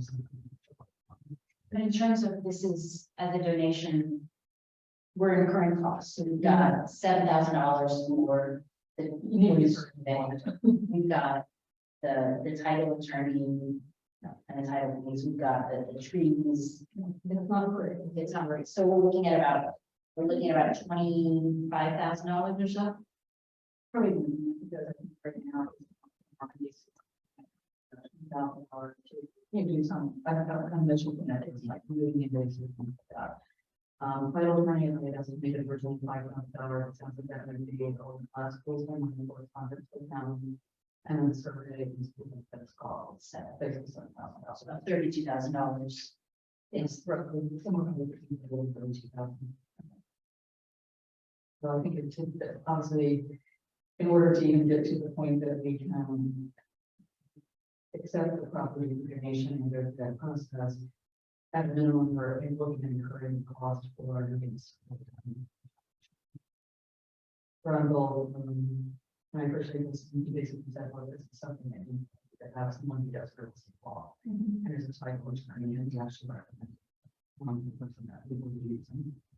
I use Paragon Title for a lot of my title work, and they do a really good job with Bethesda, and I know the guy who owns it at that all. Yeah, so the title attorney, John Robert, he was actually ended up. Was the attorney who represented in terms of reaching the late stage. So he's had some experience. Okay. So are we, do we want to proceed with accepting this donation, knowing that it's going to cost us approximately $32,000? And then how much per year will it cost, you think, to maintain it? Because obviously. Yeah, we are not. And talking to George Miller, and I think that's something important for everyone to know. This is not going to be a manicured park like Cambria. So if we remove the invasives, I think periodically we will need to go through and make sure that we don't just like we do along right away. Sure it's not hazard. But we're anticipating maybe doing with our own staff, some light cleanups maybe twice a year. There are some invasive shrubs, George and Frank would do. There's probably some other cleanup that I'm talking about, probably doing a volunteer birthday project or something. I think ongoing tree work is not cheap. But we're only going to probably address any tree with this dead wood that actually need to be cut. Other than that, we're going to do firms that have volunteer work that will not really into the park. Get a good version of what it is now. Is Phil gonna go through and look at all the trees that are there and see if anyone needs to come down? These are There's one tree already done here, one tree in particular, that may need some different or treatment. He doesn't believe that trees needing to be removed. I mean, at the same time, I don't, this is a tree that probably 20 years old. It looks like it's going to be the first more than the end of its life. And obviously, a lot can happen, you know, to determine when a tree needs to be removed and how much blood it's going to. But that's the only tree of any size that Bill wants to kind of keep on. We're in a good, At the end of the day, it's gonna be something similar to the Yandell Park, basically. He's just doing the same sort of setup, the same almost sort of restrictions. Yeah. Um, well, there's no house we have to tear down. no, That plan, right. that without putting together a plan. Fencing it and putting paths and then. But we haven't decided what we're gonna do right now. So. Right, and I mean, I'm just saying that in terms of the end, in terms of the restrictions, it's pretty much gonna be the same thing, except Yandell, we have additional flexibility in terms of a quote structure. Yeah, I think we kind of do what we do. I think part of it is, I know from you delved into the quite a bit. You know, obviously there's the donation being, and the conservation being, basically does kind of outline where the house was for example. And there's certain things that can be done on certain properties. So I think because this property would not have conservation easement on it, and it's also more restriction in terms of how much can be used, but it's probably a little more. Except that Yandell, and we put a structure around the property. We can. Where the former house was within that footprint, you could say, you know, so. Yeah, you know, like, that's really the big difference. I'm just thinking, you know, just talking out loud about what our restrictions are, what benefits of the give to our citizens. Do we look at taking the whole thing and then subdivide later on? Because, for example, somebody with a smaller lot could use the property basically as square footage to put an addition on their house. Where they wouldn't touch the property, it could merely be square footage to allow you to, That's very true. you know, go to garage. Yeah. Just two people. Right, yeah, there's only two people who would really be, able to have that kind of benefit from it, but. But, yeah, We don't need to specify that up front, right? right, No, I think really what I understood your discussion, the last meeting is, you know, whatever the conditions are, you should know, before you make a decision. And to, make sure it's clear to everyone, and even or should be clear from the end of the information that is there. For the parties to sign it, there's a question. We're all agreeing to, so there's no. So is this the final decision point, or are we approving proceeding, and once the deed is done or written up, we have to make the official Right, I mean, acceptance? you know, I don't, the official step would be when you authorize someone to sign the donation deed. But that's not this, right? It's not this right now, but I would say, before that would come back to you, you would have sunk in $7,000 on surveying costs and $4,000 at a minimum with the title attorney, so you're probably 10 grand in before you ever get to formally accepting the property. So it's something that if you're not prepared to accept it, or if there's any question in your mind, then I would suggest you find that and think about it. If there was any doubt about what you wanted to do, why don't you have something that you're not sure you're gonna do. Okay, well then let's vote on it. That's the very question are we, essentially, are we saying, let's do this? Let's start spending the money and, you know, it will we be ours with this vote? We intend to proceed and see it through.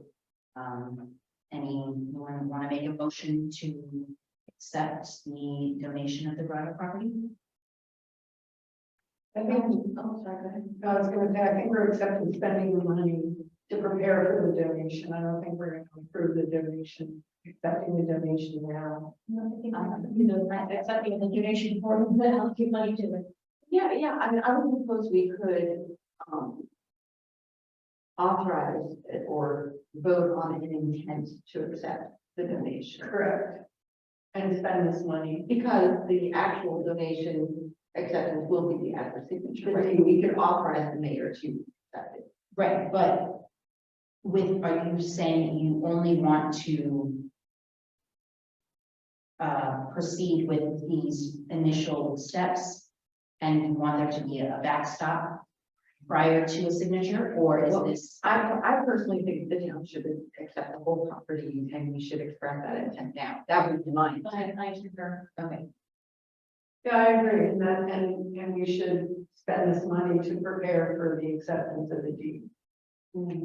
Agree to that. Yeah, agree to spend, right? what do you think, Councilman Shaw? Yes, I mean, I agree to spend it now because I think we can get it if we decide to do something different in the future, be it sell off part of it or put some garden and badminton court or something else up there. We can figure that out when the time comes. Okay, so with this vote that's coming in just a second, this is to get the ball rolling and then follow it through and get the job done. Correct. So that it is transferred to us. Right, so we'd be in effect authorizing you as mayor to accept the property. Yes. And I believe this may have to come back on.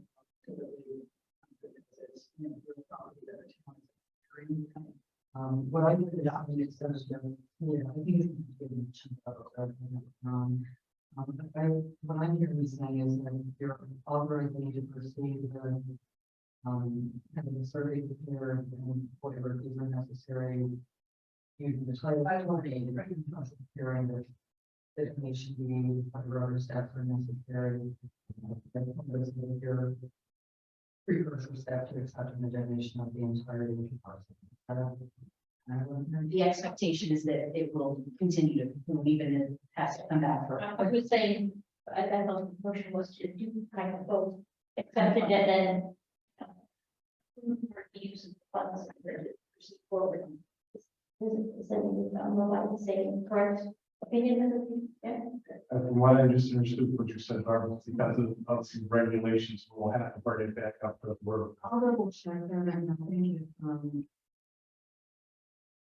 that's my impression. So the referendum handle was handled, I don't know if that actually was from council to handle the deeds to basically whatever documentation had to be signed. I believe it did. Yeah. I believe it did. And I would think it would be a good idea if for nothing else, just so we're totally clear before we go, even though chances are we're gonna accept it anyway. Well, I'd like to be sure that whatever deed would outline the restrictions. Right.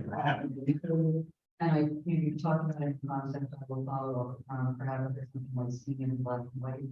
Before you vote. I think measures and even if it's not legally required, I think it would be helpful just for everyone to see the deed before it's signed. Or it seems like it might be nice also at that time of a resolution, that we're voting on the resolution to accept. Yeah, I must get it. Okay. Let me check that with and in a lot of places on work, having come up here, most places on work, anything that involves property, whether it's being bought or sold or accepted, normally requires an ordinance, but you can't say about that. Yeah. And if it's not an ordinance, it's resolutions, just to make sure it's. Yeah, there is some language I think in the charter about that. Yeah, that's it. That's what I- So we have a motion.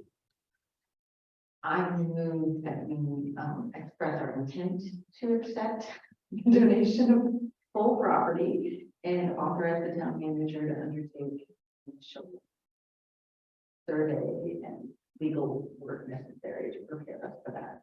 Okay, do we have a second? I'll second. Done. Those in favor? That's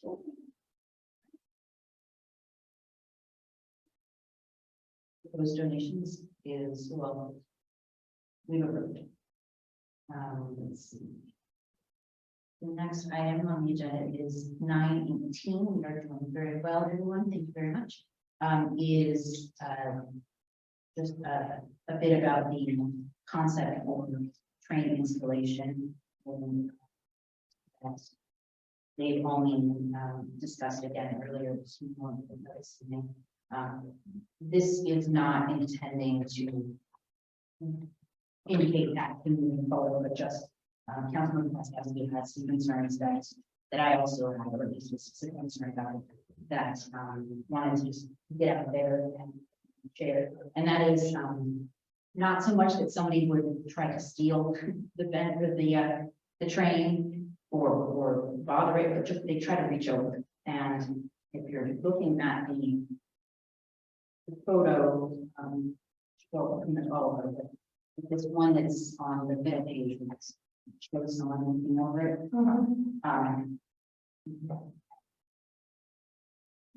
My son is kind of a big, and he and his friends, without a doubt, would try to reach over and get it. Not because they're trying to steal it, not because they're trying to do anything with it, but just because they want to try to reach it.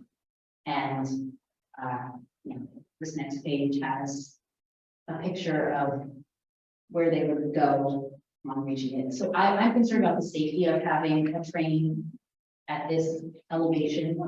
Did And this give you any comfort to know that it'll be anchored with metal stripped into the floor of the thing that holds it up? So not in the least, because that's not the issue. Is not if they could actually grab it. The issue is them reaching over and wanting to and hurting themselves. and falling over. I was going to say, I understand the concern and the idea that some childhood or development, decided that they want to, but I was looking at it and thinking to myself, a simple solution is just the plexiglass overhang where you can see it, but you can't touch it.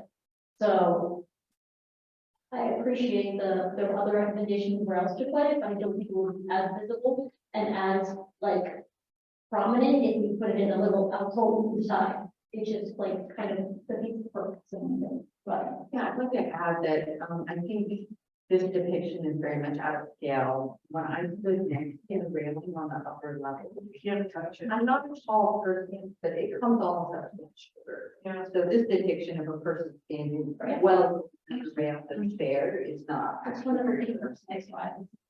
No, that's But I did hear that there were some teenagers who were standing up and then jumping over. You hear about that? I mean, that just. Yeah. Right, it is, this would just train it, but that would be an additional piece. Right. So I'm not sure. No, sorry. If you're talking about the train thing, please. We were. Please, I was just gonna say, I'm not quite sure where to go with this proposal. I don't. I think it's, I get that Mr. Olney wants to do something for the town to commemorate the 125th anniversary. I don't know. I'm not quite sure if we are saying that we want to proceed with this, or if we want to think about this, or we just want to kind of shelve it for a little bit. What's the best way? Do you have a recommendation for how to proceed, or? I mean, I think it's ultimately, kind of your comfort level. It's the town-owned building. Obviously, just earlier, the cost was less, maybe it was for maybe some staff time. I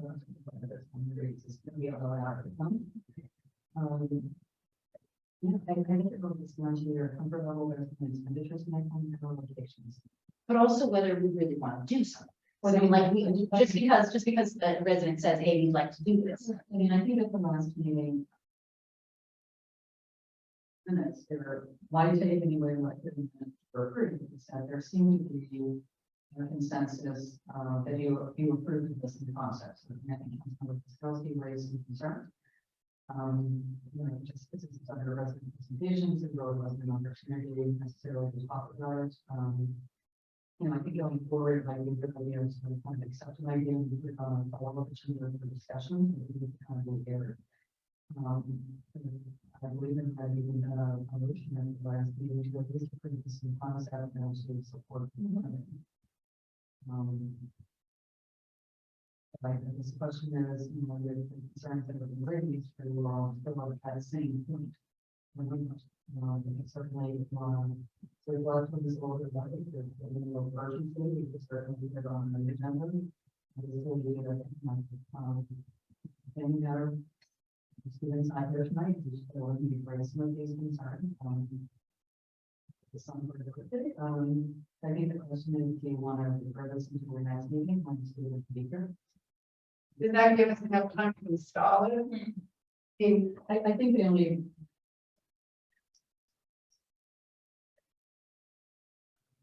Training. That's easy. The training part is easy. I mean, I can do that because I know all the stuff and I know where he's coming from with this. Yeah, I mean, So the training part would be easy. I think the hardest part of the whole thing would probably be installation of painting. yeah, I mean, His painting. His paintings, yes. Yeah, I think that goes along. yeah, and candidly, I mean, I've shared this with, George Miller. I don't even assume that they would be saying everything and whether or not they. Do that.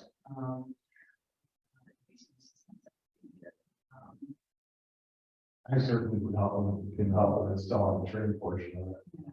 I'm not a painter. No, he's putting up his artwork in the back. Right, but if you want to put up his artwork in the back, we could. Yeah, I mean, it is kind of a curving ball, so I think there's, you know, when I first saw this tonight, I don't know if this is the case, it always looked like, something that might be screen printed on something that I don't fix as a work. I'm not sure if that's really what is intended. But it certainly looks like it's something that's close. Yes. No break with foot frame or pictures or anything like that. But I thought it was gonna be separate buildings that he would put up on, around that curved wall. I don't think it was one big piece, in other words. yeah, I'm just not sure that if you have a wall that's curved, I'm Right. not sure how that works. Right. And then on the second floor, templates, you know, the current, templates exhibit is framed picture of his artwork. Right. This to me looked more continuous. I was looking at it, it really did look like some of his drawings were essentially somehow screen printed on something that would actually be molded to curve. That's certainly not something, that's how I interpreted it, I'm not sure I'm right. But that's certainly not something we have the capacity to do, and we would have to do some research. Once clarification on what he envisioned, and that, if my understanding is correct, then we would need to probably talk to a professional company to figure out how the theory gets translated to something like that. I just have to monitor that, but I can't trust it. Also, on the wrong computer. Well, I'll talk with him some more. I mean, there's definitely companies out there which will be graphic printing on some type of Paper. fabric, paper. If people do it, I think it would be fun. Yeah. I think maybe, given that we're. What would be involved. It might be a good idea to just, put this on the agenda, and the- and the time. We have our sense. Exactly, I think that would, unless some of these standards would certainly require some kind of, and then something beyond the training. I think that'll happen. Did that give us enough time to do the installation? Well, I mean, I don't think the rush, I mean, Well, the only rush is the 21st. That's the hardest about it for the anniversary. the 21st of May, Yeah. I mean, I don't think that's Yeah, I doable. don't think that's, yeah, I think that might be a little bit challenging. We don't have a lot of time, and plus I think this is viewed as a permanent exhibit, as I understand that. So I don't know that there has to be a specific project. I think he's trying to tie it into that, but I don't think we should feel pressure to do anything When you talk to him, ask him about, is it permanent, is it gonna come down, how long? Oh. No, he said, It's permanent. No, we're gonna have it permanent. yeah, right, and which is sort of a little bit, gives me a little bit of pause, because we have the art gallery, you know, the revolving gallery up above, but this would be like a permanent thing. Feels like a gift from Mr. Almy to the town. So, I don't know. And we can also look at, there's ways to address, I think, the person overhanging. I mean, I have also tried myself to lean over, you can't do it, but I think that there's ways of maybe doing something via plexiglass guard. I was even thinking the tree itself should probably have something over the top of it, especially if it runs. So, Mr. Allen did clarify with him, I was talking to him earlier this afternoon, he did not envision the tree running, he viewed it as being stationary. well, we talked about it just Okay. before the meeting, because he didn't think it could run, and I know how it can run. And actually, when we talked about it, then I explained it over the work site, they have something similar that does run, that just ping pongs back and forth. That's, they already make stuff that does that. But Well, I would at least say that if there's if any kid tries to stand up on it or jump over it or get to it, I think that then we should have the right of getting rid of it. I don't think we need to have it permanent if it causes any kind of a hazard or danger to anybody. That would be my. Right, but I mean, if we're all confident that that isn't a concern. I mean, if it's a concern, then we should not proceed as this is, as opposed to just wait and see if somebody actually tries it. But if we're all confident that it is safe and that nobody would try to jump over to reach it or climb over to reach it, then Well, we can't prevent anybody from thinking of creating new legend, okay? In my opinion, we also have a train track that goes through town and we have no barriers, so, you know, there's worse things. It's my opinion. If we, perhaps the plexiglass shield or what have you, I think this would be a great addition. I don't think it's all that much money. It could be used for, many, many years. If somebody falls off of it. Yeah. That's all. I would get to take it down. it's an open balcony as it is.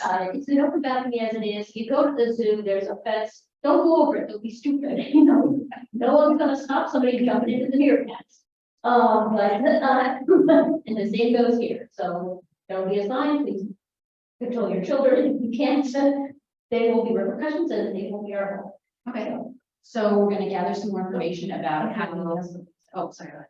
No, I just want to add my agreement with Donna, on all counts, and especially I'm going to emphasize what she said at the beginning of the conversation, which is the visual impact of this proposed permanent art exhibit would be really quite dramatic as you enter the lobby. I think any other location would greatly diminish Yeah. the artistic and visual impact of the proposed art. I agree. I agree 100% on that one. We're gonna gather some more information about how the mural will be affixed to the curved wall. And bring it back in May and maybe at that point decide whether to proceed as is, or is that right or no? Yeah. Okay, all right, great. Let's see, the time is 9:32. Oh my gosh, new business is labeled for 9:35 and it's been 3 minutes of this schedule. Town manager Matthews, joint municipal anti-Semitism. Yes, shortly before, right on the front of your meeting last month, right along the road letter manager, completed email Chase. He emailed all of us to request that we consider signing a 2024 resolution and republic. In increasing number of anti-Semitic incidents are occurring in Montgomery County. One of the town of Chase council member, Joel Rubin, drafted a resolution in question, which is included in the agenda packet. Also included is Mr. Hoffman's original email that I received, as well as the resolution drafted by Mr. Rubin and some background materials that Mr. Rubin had prepared. So they are asking, a number of municipalities to become a wide reach all municipalities in Montgomery County, to consider signing on to what would be a joint municipal resolution. As of today, I did another Chevy Chase Village, one Chevy Chase, the Village Department Division category to sign on. Conversation with Mr. Hoffman last week. He shared that Dave Hooper also signed on to an email from his colleagues and Chevy Chase New, as well as Somerset have also signed on. One of the things I talked to Mr. Hoffman about last week is that the resolution references a public education campaign and some awareness events. So I asked Mr. Hoffman what they envisioned to be able to have a sense of what would be expected of us, if we all should participate. It's actually really quite simple. The town of Chevy Chase, when we do the initial listening, they will reach out to the organizations that are representing the resolution, inviting them to have a 36-point municipal resolution. When we expect to Garrett Park, and participating in municipality, we would be asked to publicize all awareness events regardless of where they're being held. We would offer a space in Garrett Park in our days to hold it in our community. And we would make sure that in the event that would be held in Garrett Park would be open to residents, which also make it a condition of being a problem. So at this juncture, just kind of looking to see what questions you have and whether or not we were going to find the municipal resolution as requested by the town of Chevy Chase. And you sign on to them, or I don't remember seeing a specific email from them. As I said, I went out to a large number of people and they responded. So when they respond all, I saw it. I didn't see anything from them. That doesn't mean it didn't. they're very active in this whole thing. There's a friendship like that tonight. They're considering a lot of meeting for quality. Right. When the request is done. Okay. Any questions about this, or we want to require a vote, or just kind of like a thumbs up? I think just give them. So, we would offer community meeting spaces that I assume that we would obviously have some say that if we get scheduled in, like the rest of the stuff gets scheduled in. Right, it would be basically if we have available space. So I think part of this would be, as you said, the town of Chevy Chase is taking the leads as well as initiating by them. You know, we definitely have information, we have other types of organizations. But we would just simply do our application to say, there at the hall. But, you know, something would actually get involved. But we control the numbers. I think that would be space. And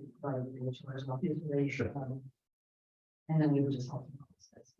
And would we need to assign somebody to do the blood work of all the reach out, or is that going to be done by Chevy Chase and we just really sign on? Yeah, I think what was envisioned is they're trying to reconcile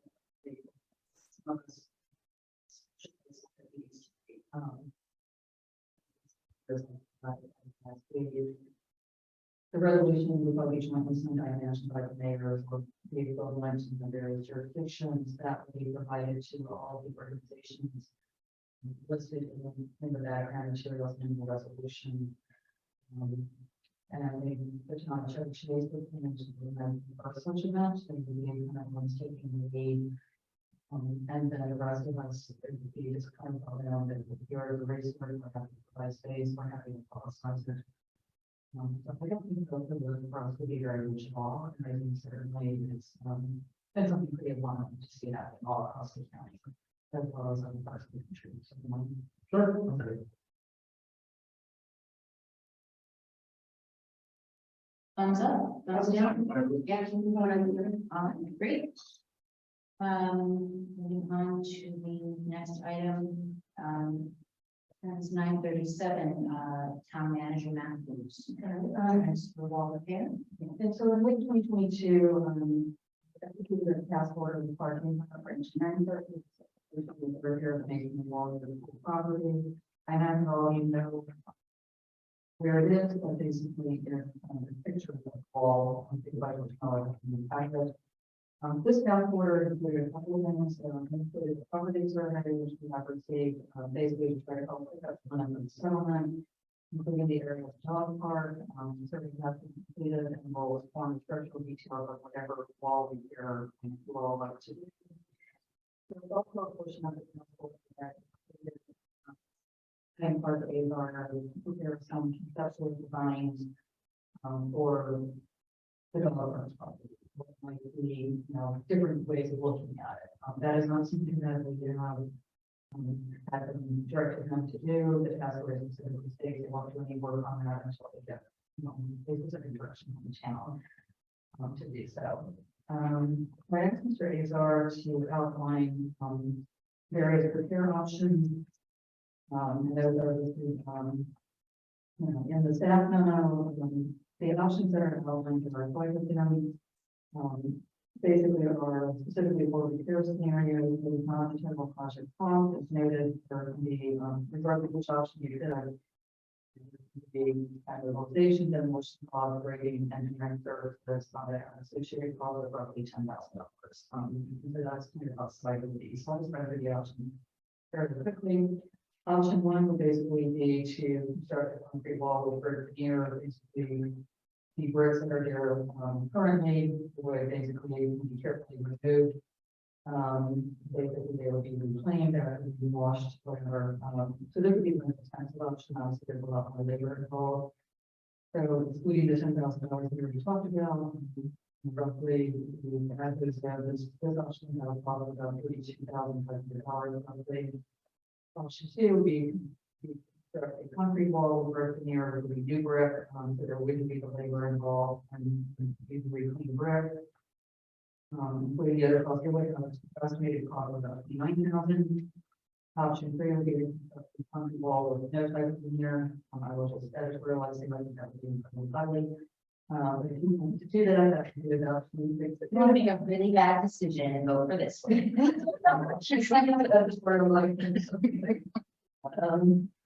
Option four, my preferred option would be to construct a segmented block wall. This would cost about roughly $21,000.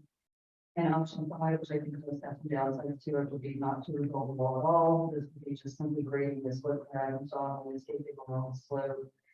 So obviously, if all your costs are grading landscaping, much less expensive. It would have a cost, including demolition and everything, about $14,000.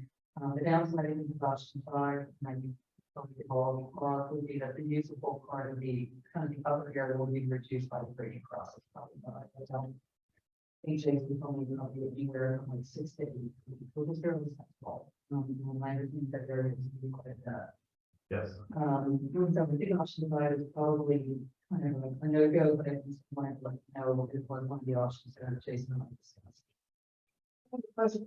Do any of these options include when I met the guy out there? That we were gonna also dig some, holes in the part that's settling to see what's going on, what was required, that would stabilize that included, that would be part of the structural work, yes. So what isn't included in is in terms of we're going right the degree of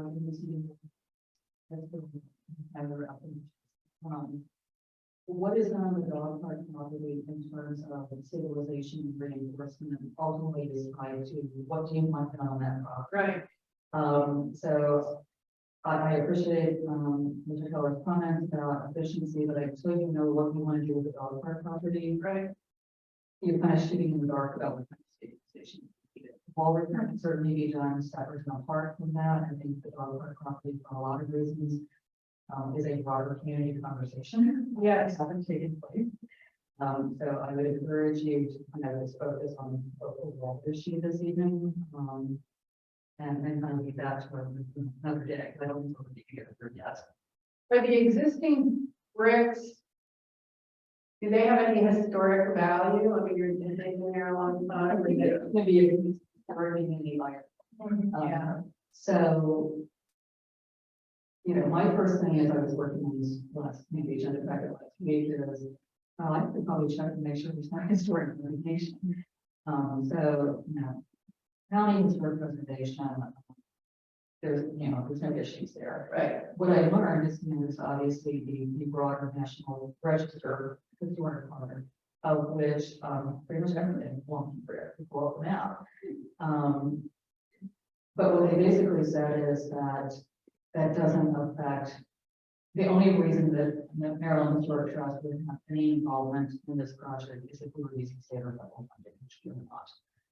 So I think if you look at historic being from another agency imposing some kind of requirement or designation, then the answer is no.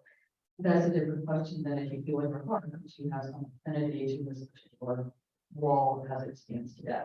And It's falling apart. so I think the question becomes, do you want to, is it worth it to you? And I think that's a policy question and a decision for you all, it's a value judgment. Do you want to go through the added steps of, having the bricks carefully removed and then reclaimed? Or not? I mean, right now, when you look at it, it's covered with a lot of plantings and stuff, so it's there. I mean, it's particularly visible now. But once again, I can make that decision for you. I think that's really kind of the eye of the beholder, and what you believe it is a significant to the community. So one of the things when we built our house, there were some, there's nothing worth keeping, except there were some tiles in the kitchen, like backsplash that we kept. We kept 6 and we framed them. So, we just sort of found the best few. Is there, maybe there's like a way of preserving this in spirit of finding a few of them, and doing a chunk of the rebuilt wall? Well, so let me back up on this a little bit and say, the thought was when we were out there, we looked at the walls, and it's probably 2 bricks deep. So in other words, what you see on the face is probably what wouldn't be recovered necessarily. What would be recovered would be the ones behind it you can't see. And so that would allow us to actually reuse the existing brick and keep it, I'll call it historically accurate. I mean,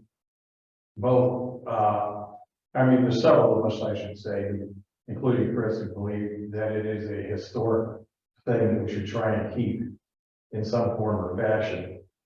The question would be whether you use new bricks, which new bricks, by the way, might be actually bricks that have been reclaimed from somewhere else, because one of the discussions we had was that there's a place, for instance, up in Frederick that sells reclaimed brick. If we could match and get the same looking brick, but it just would be quote unquote new, so they wouldn't have to chip it and allow them to tear the wall down. We would have to look behind and see what's actually behind there to see exactly how hard it would be to keep the existing brick. And probably everybody agreed pretty much that keeping the brick that you see right now with the vines growing on, with the stuff that's kind of chipped out, is probably not going to happen. The brick that would be kept would be brick that was behind it. Assuming there was no brick behind it, then we would probably using the new brick, new reclaimed brick would be the best way of going. As far as subsidence goes, it really hasn't subsided in a while over there. On the dog park side, for sure, it has subsided.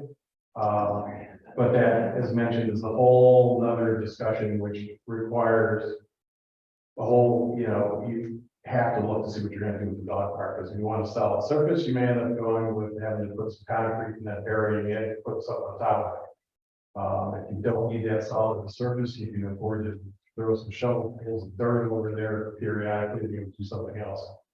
So I would treat this as a separate issue. Option 5, I think you totally off the table because it's already crowded there as it is, and taking more room Plus the fact that everybody trumping around will get muddy and tear up stuff, so I think that's off the table. Going to building just a concrete block wall or concrete wall, I would suggest that instead of doing that, we look at just continuing on the wood face wall like we see there, it's just a counterpart on the other side. But I still believe that, at least in my opinion, that is something historic, we should try and either save it through the use of the brick that existed, but it's behind there, or that we use the quote unquote new used brick. And also, I see Donna is on the line patiently waiting for a while, so she might have a few pounds to throw in this thing too. That's president of the board. Happy for you to join in. I think you're muted.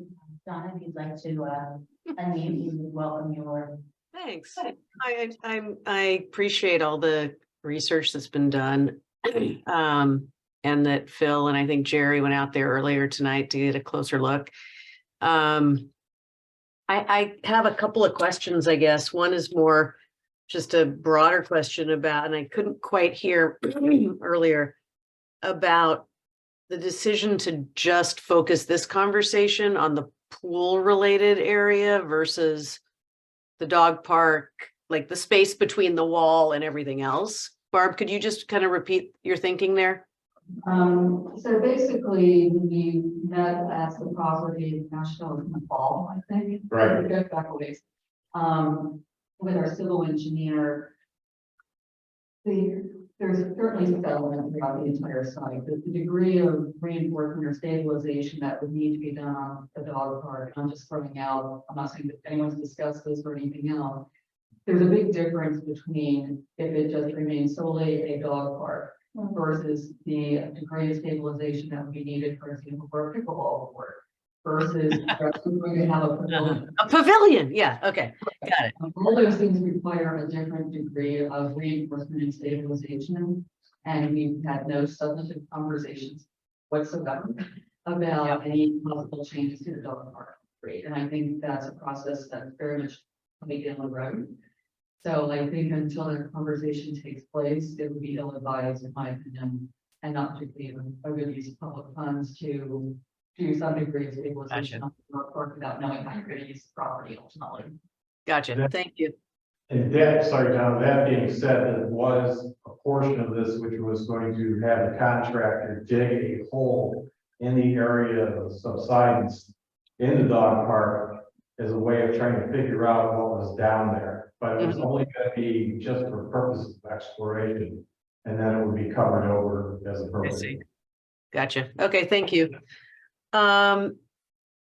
So my one question I had, and I heard Phil, your comments about the different options. I generally agree. I only a couple of board members have weighed in with me so far on this, and we do have a board meeting tomorrow night. So my main request, I think, for y'all is for us to take this to the board conversation tomorrow and then circle back with you about, you know, sort of the board's vote, if you will, or the input. I tend to be a little less of a hardliner when it comes to historic stuff that basically nobody knows is even there and is not why people are paying their dues to come to the pool. I also realize that others have a more historical perspective about things. And so we need to see kind of where the board shakes out on that spectrum to give our collective guidance, because I think the folks who have engaged tend to fall into the latter category. One question that I did have was, we just spent some money redoing the stone retaining wall when you come out of the bathhouse toward the pool, where the flagstone, and there's going to be the bricks there from the renovation donations.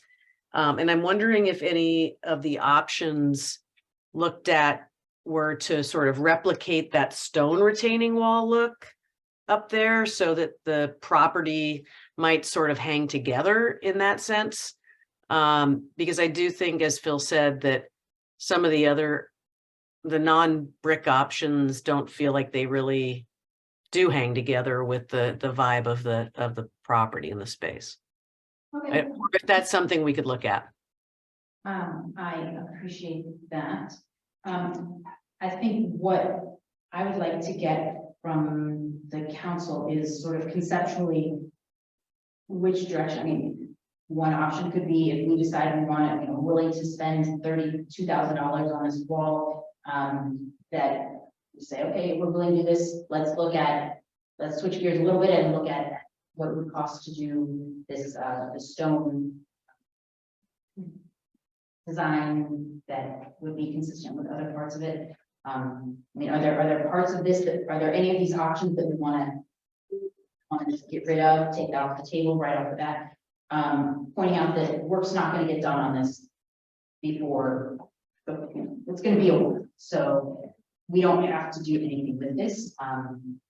But I think that we probably have enough information to be able to decide conceptually which direction to go. Does anybody, can we take off option 5 of doing nothing? I would hope so. Okay, all right, great. Do we, option 3 that Barb has voted against in terms of just having a concrete wall? Anybody want that to be considered? No. Okay, so we're down to 3 options.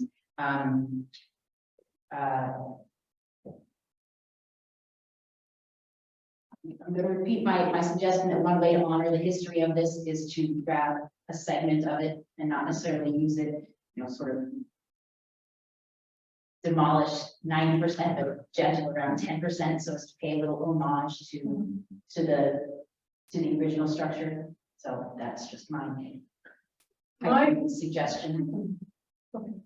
Well, I was just gonna say, I think we should wait for what the board meeting is and see what they would recommend we do with the wall. Before we, because the things we have pricing on don't include replicating the stone wall that's in the front of the bathhouse and using that for the back of the. Sure, but we could decide conceptually, do we want to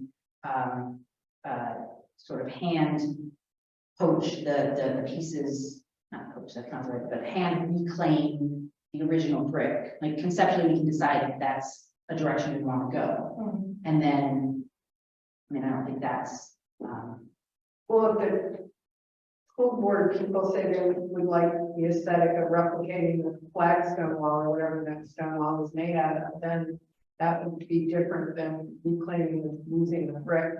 right, but the question to us is whether we want to treat this as historic. Okay. And I mean, I don't know if the pool board wants to consider contributing, they want to do some flagstone, contributing to the price of the work, if that's the direction that we want to go. But I want to stick with the concept, sort of the big picture of is this historic to us, to the extent, or to what extent do we want to treat this as historic in how we demolish, I guess. Or preserve. So I have a few thoughts. Please, Donna. I love the idea of having, any and all bits of Garrett Park preserved as much as possible for us and for posterity. However, I can honestly say I didn't even know this was there. Until I saw the pictures. I couldn't even fathom in my brain where this was, and my kids on the street. So, no idea. Option 2 is fine, but then if we're using the brick that is no longer historical, it makes no difference. And considering where it is, what it looks like, unless you're bringing attention to it, it doesn't exist almost.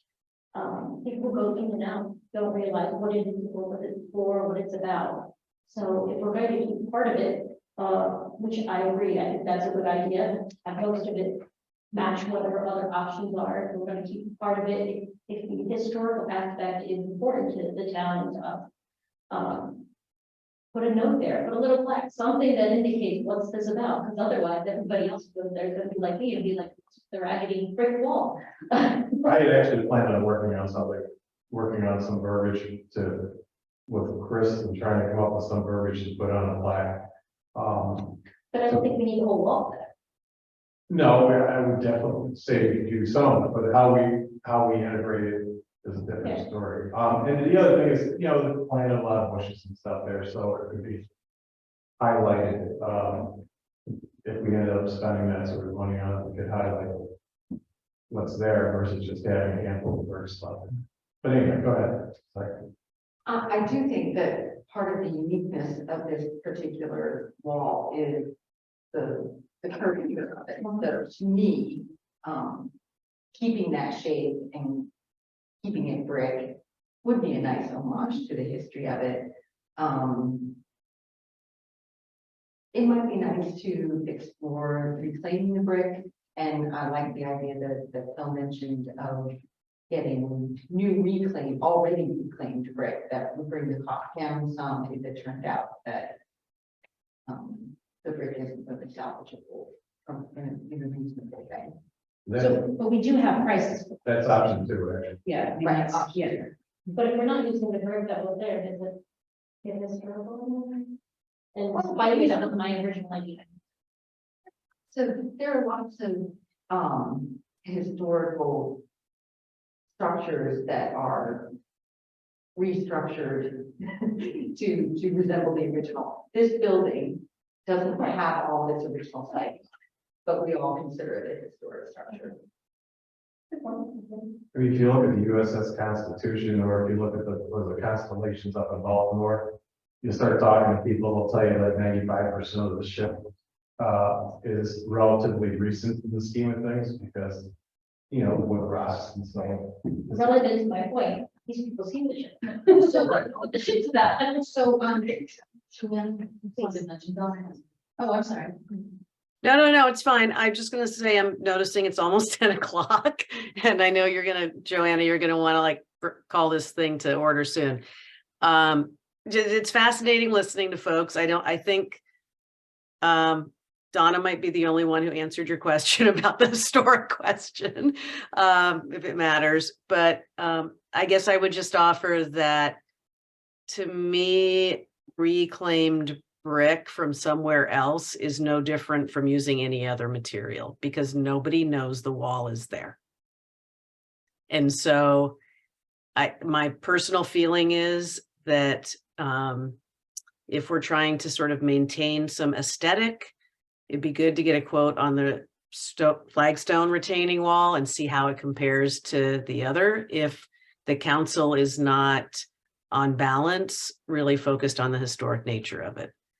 I also know that you know, our hometown boy Danny Lopes, who did the retaining wall, would probably be willing to give the town a pretty, I don't know what the politics are of him and the town and all that, but his team replaced the back section of that retaining wall for a very reasonable price. So just offering that up as an option. Well, one thing I will say, Donna, is there's a little more behind it, because the thing is, we have to put in a structural wall behind it. Yeah, I understand.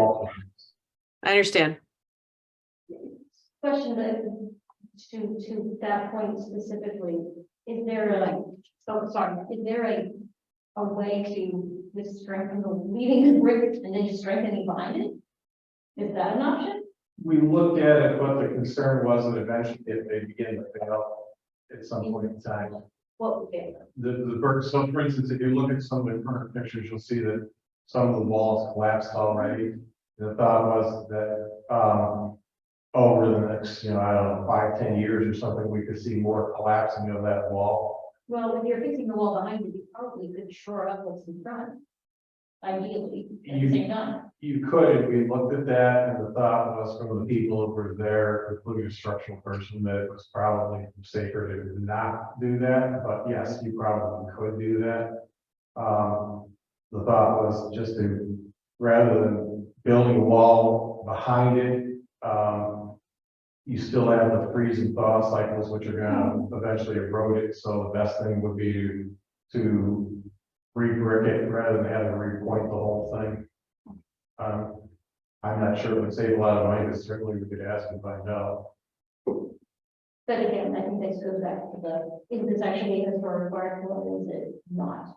At the end of the day. And that's a good question. I mean, I don't know that, are we any closer to making a decision? Do we need to make a decision? Am I just starting to get a little loopy? What? I mean, Realistically speaking, you cannot start this thing until the second week in September at the earliest, and then probably more like October 1st, at the earliest. right, but That's a good point. You have a cunning angle. Have you asked the historic preservation committee to offer any, views on this or influence? Perhaps that one. Well, it's not designated a historic site. Understood, but then neither is the grotto, and I didn't know the grotto was there until fairly recently. So, yeah, and I walked by it many, many times. So I kind of feel the same way about, like this is, Right. when I went and saw it today, with not a lot of people and fewer bushes in front of it, I saw it in a new light, lived with that. Anyway, I do think it might be good, taking the time to ask the historic preservation to, give us. is that direction that you all want to go? I mean, I kind of want to point out that this is sort of how things take a really long time for us. Is that staff, give staff direction to go to look at something, they do, and then we say, okay, well, now let's look at these 6 other things, and then like we keep putting things off. And it's not to say that we shouldn't do that. Right. If I need to make a pass vote, my vote would be when in doubt, preserve. So reclaim all the brick by hand and hand wash it and spend $32,000 on this to keep all the. This little X by X feet for 32 grand. That's Sorry. I'm just recommending. Okay, that's a big about. All right, is that the direction you all want to go? I would actually like to get a price for matching the flagstone wall in the front, use that material for replacing the wall. As long as it's structurally sound to hold up the hill behind it. So basically the same wall that's on the other side. The same wall that's in, when you come in from the bathhouse and there's a wall, Yeah. that wall, that stone wall. I agree with that, and just why not throw out, option 17? If the brick wall is that important, it is in a spot no one sees, take some of the brick and move it. Put it somewhere else. This is the brick from blah, blah, blah. Right, but it's where it is now, Yeah, the shape of it. the shape of it. But no one sees the rest at all, and no one will see the shape of that. They will if you don't plant tall bushes and stuff in front of it. But it's, how big is this little wall? Well, probably 30 feet. I have a suggestion about that. Sorry to interrupt. We are doing the brick patio with the bricks that people bought as part of the bathhouse renovation. There's no reason we couldn't take some of those bricks and lay them in that same patio and and to your point earlier about a plaque or whatever, and Joanna's point about like representative, there's no reason we couldn't also reference that in whatever way we acknowledge the people who gave to the donation option. So that might be a way to also incorporate some of the original material into the site.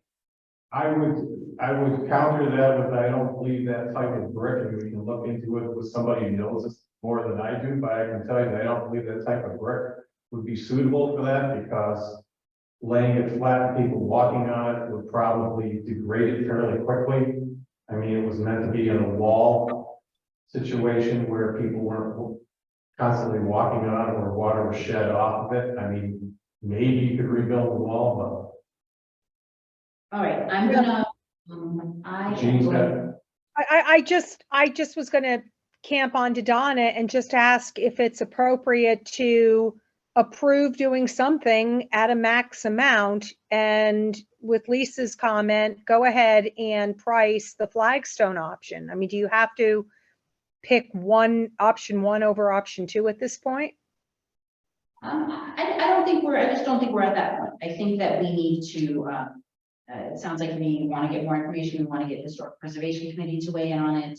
We want to see what the flagstone, so I'm going to, I think we should table this for now and get them more information, ask the historic preservation to weigh in and bring this back, since we're not in any rush. Not gonna get this, isn't gonna get done until September. until the fall anyway, so That means you have. it's April now, right, so it's not like we have a lot, 4 months, so it's not like a lot of time, understood, understood. But it also doesn't have to get done until, you know, like if it doesn't get done until November, December, you know, like it, so. So I'm going to, do we need to vote for me to table this, or what's that?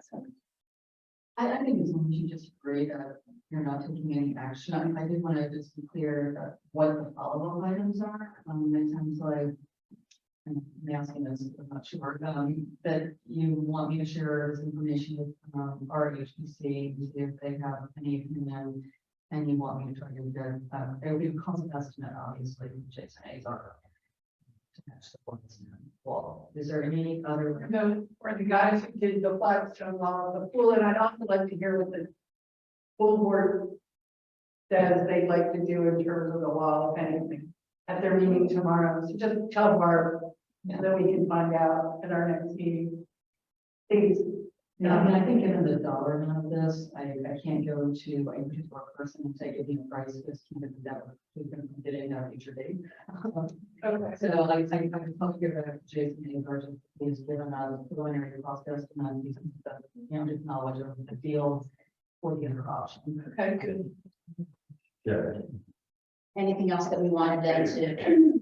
You want to look at the brick, whether it's appropriate to use it on the patio or somebody like that.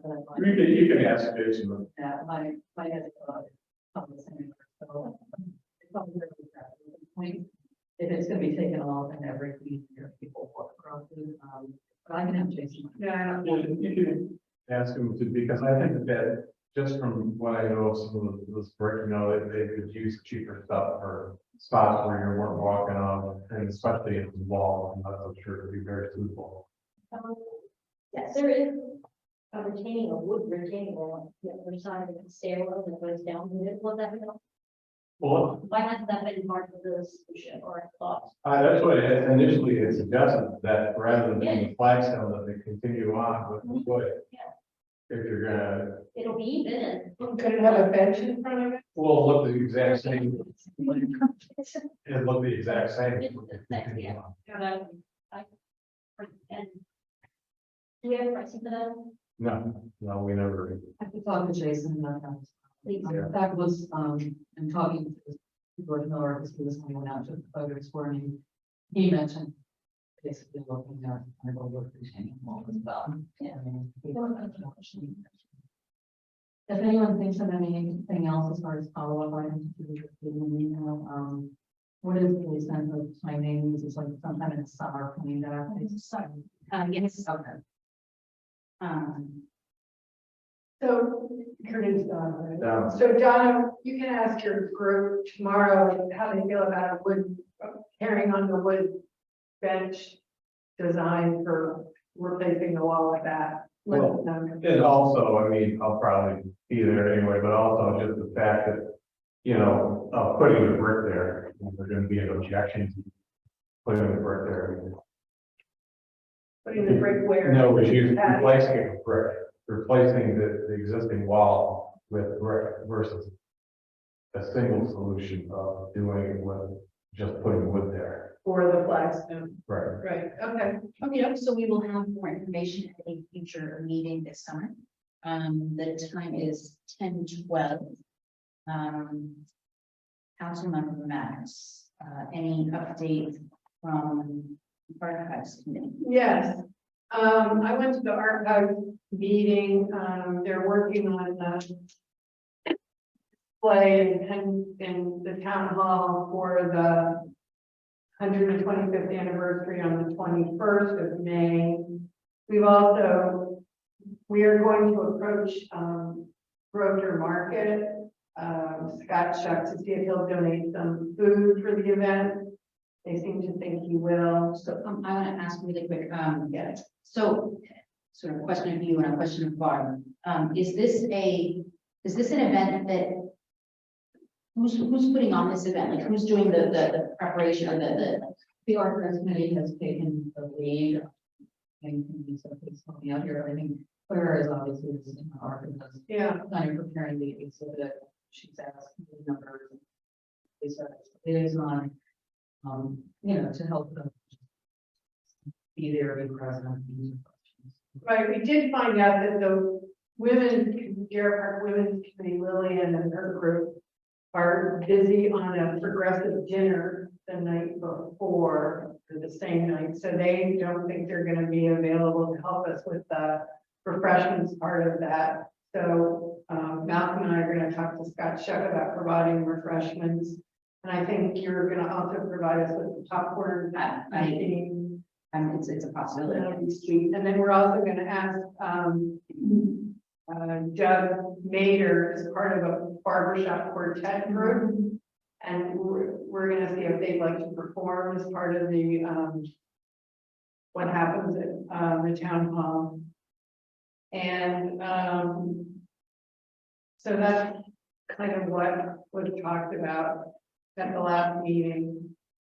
And Claire's working on a lot of, games and archive materials that will be displayed all in here. It's gonna be terrific.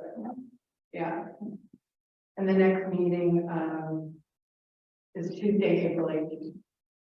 So the archives committee. Right. With Councilmember Paskowski otherwise obligated, we don't have an update from historic preservation, but we've got a job for him, so next time. Before we adjourn, does anybody else have anything to say? Otherwise, I want to acknowledge that Councilmember DeVos is probably not going to be here next month. Probably. Unless something thereafter. Well, then, that's great from here. There you go. We very much appreciate that. Working on a proclamation, I don't want you to think we're not, but consider you're still a member, you want to say goodbye, because you still have a month of work to do. I do. So 3 weeks or whatever. Well, thank you very much. And, I appreciate it as well. And, something that's easy. Excellent. We'll save any words with next week. I will be here. Yay. Wonderful. Excuse me, next week. Anything else you need to address or notice? Thank you, Dawn. Yes, It was been a pleasure serving. Wonderful. Thank you very much. And with that, it is 10:15. Oh my God. We are adjourning exactly when we said we were going It's to. been called early. Not here. All right. Okay, we are. Thank you very much.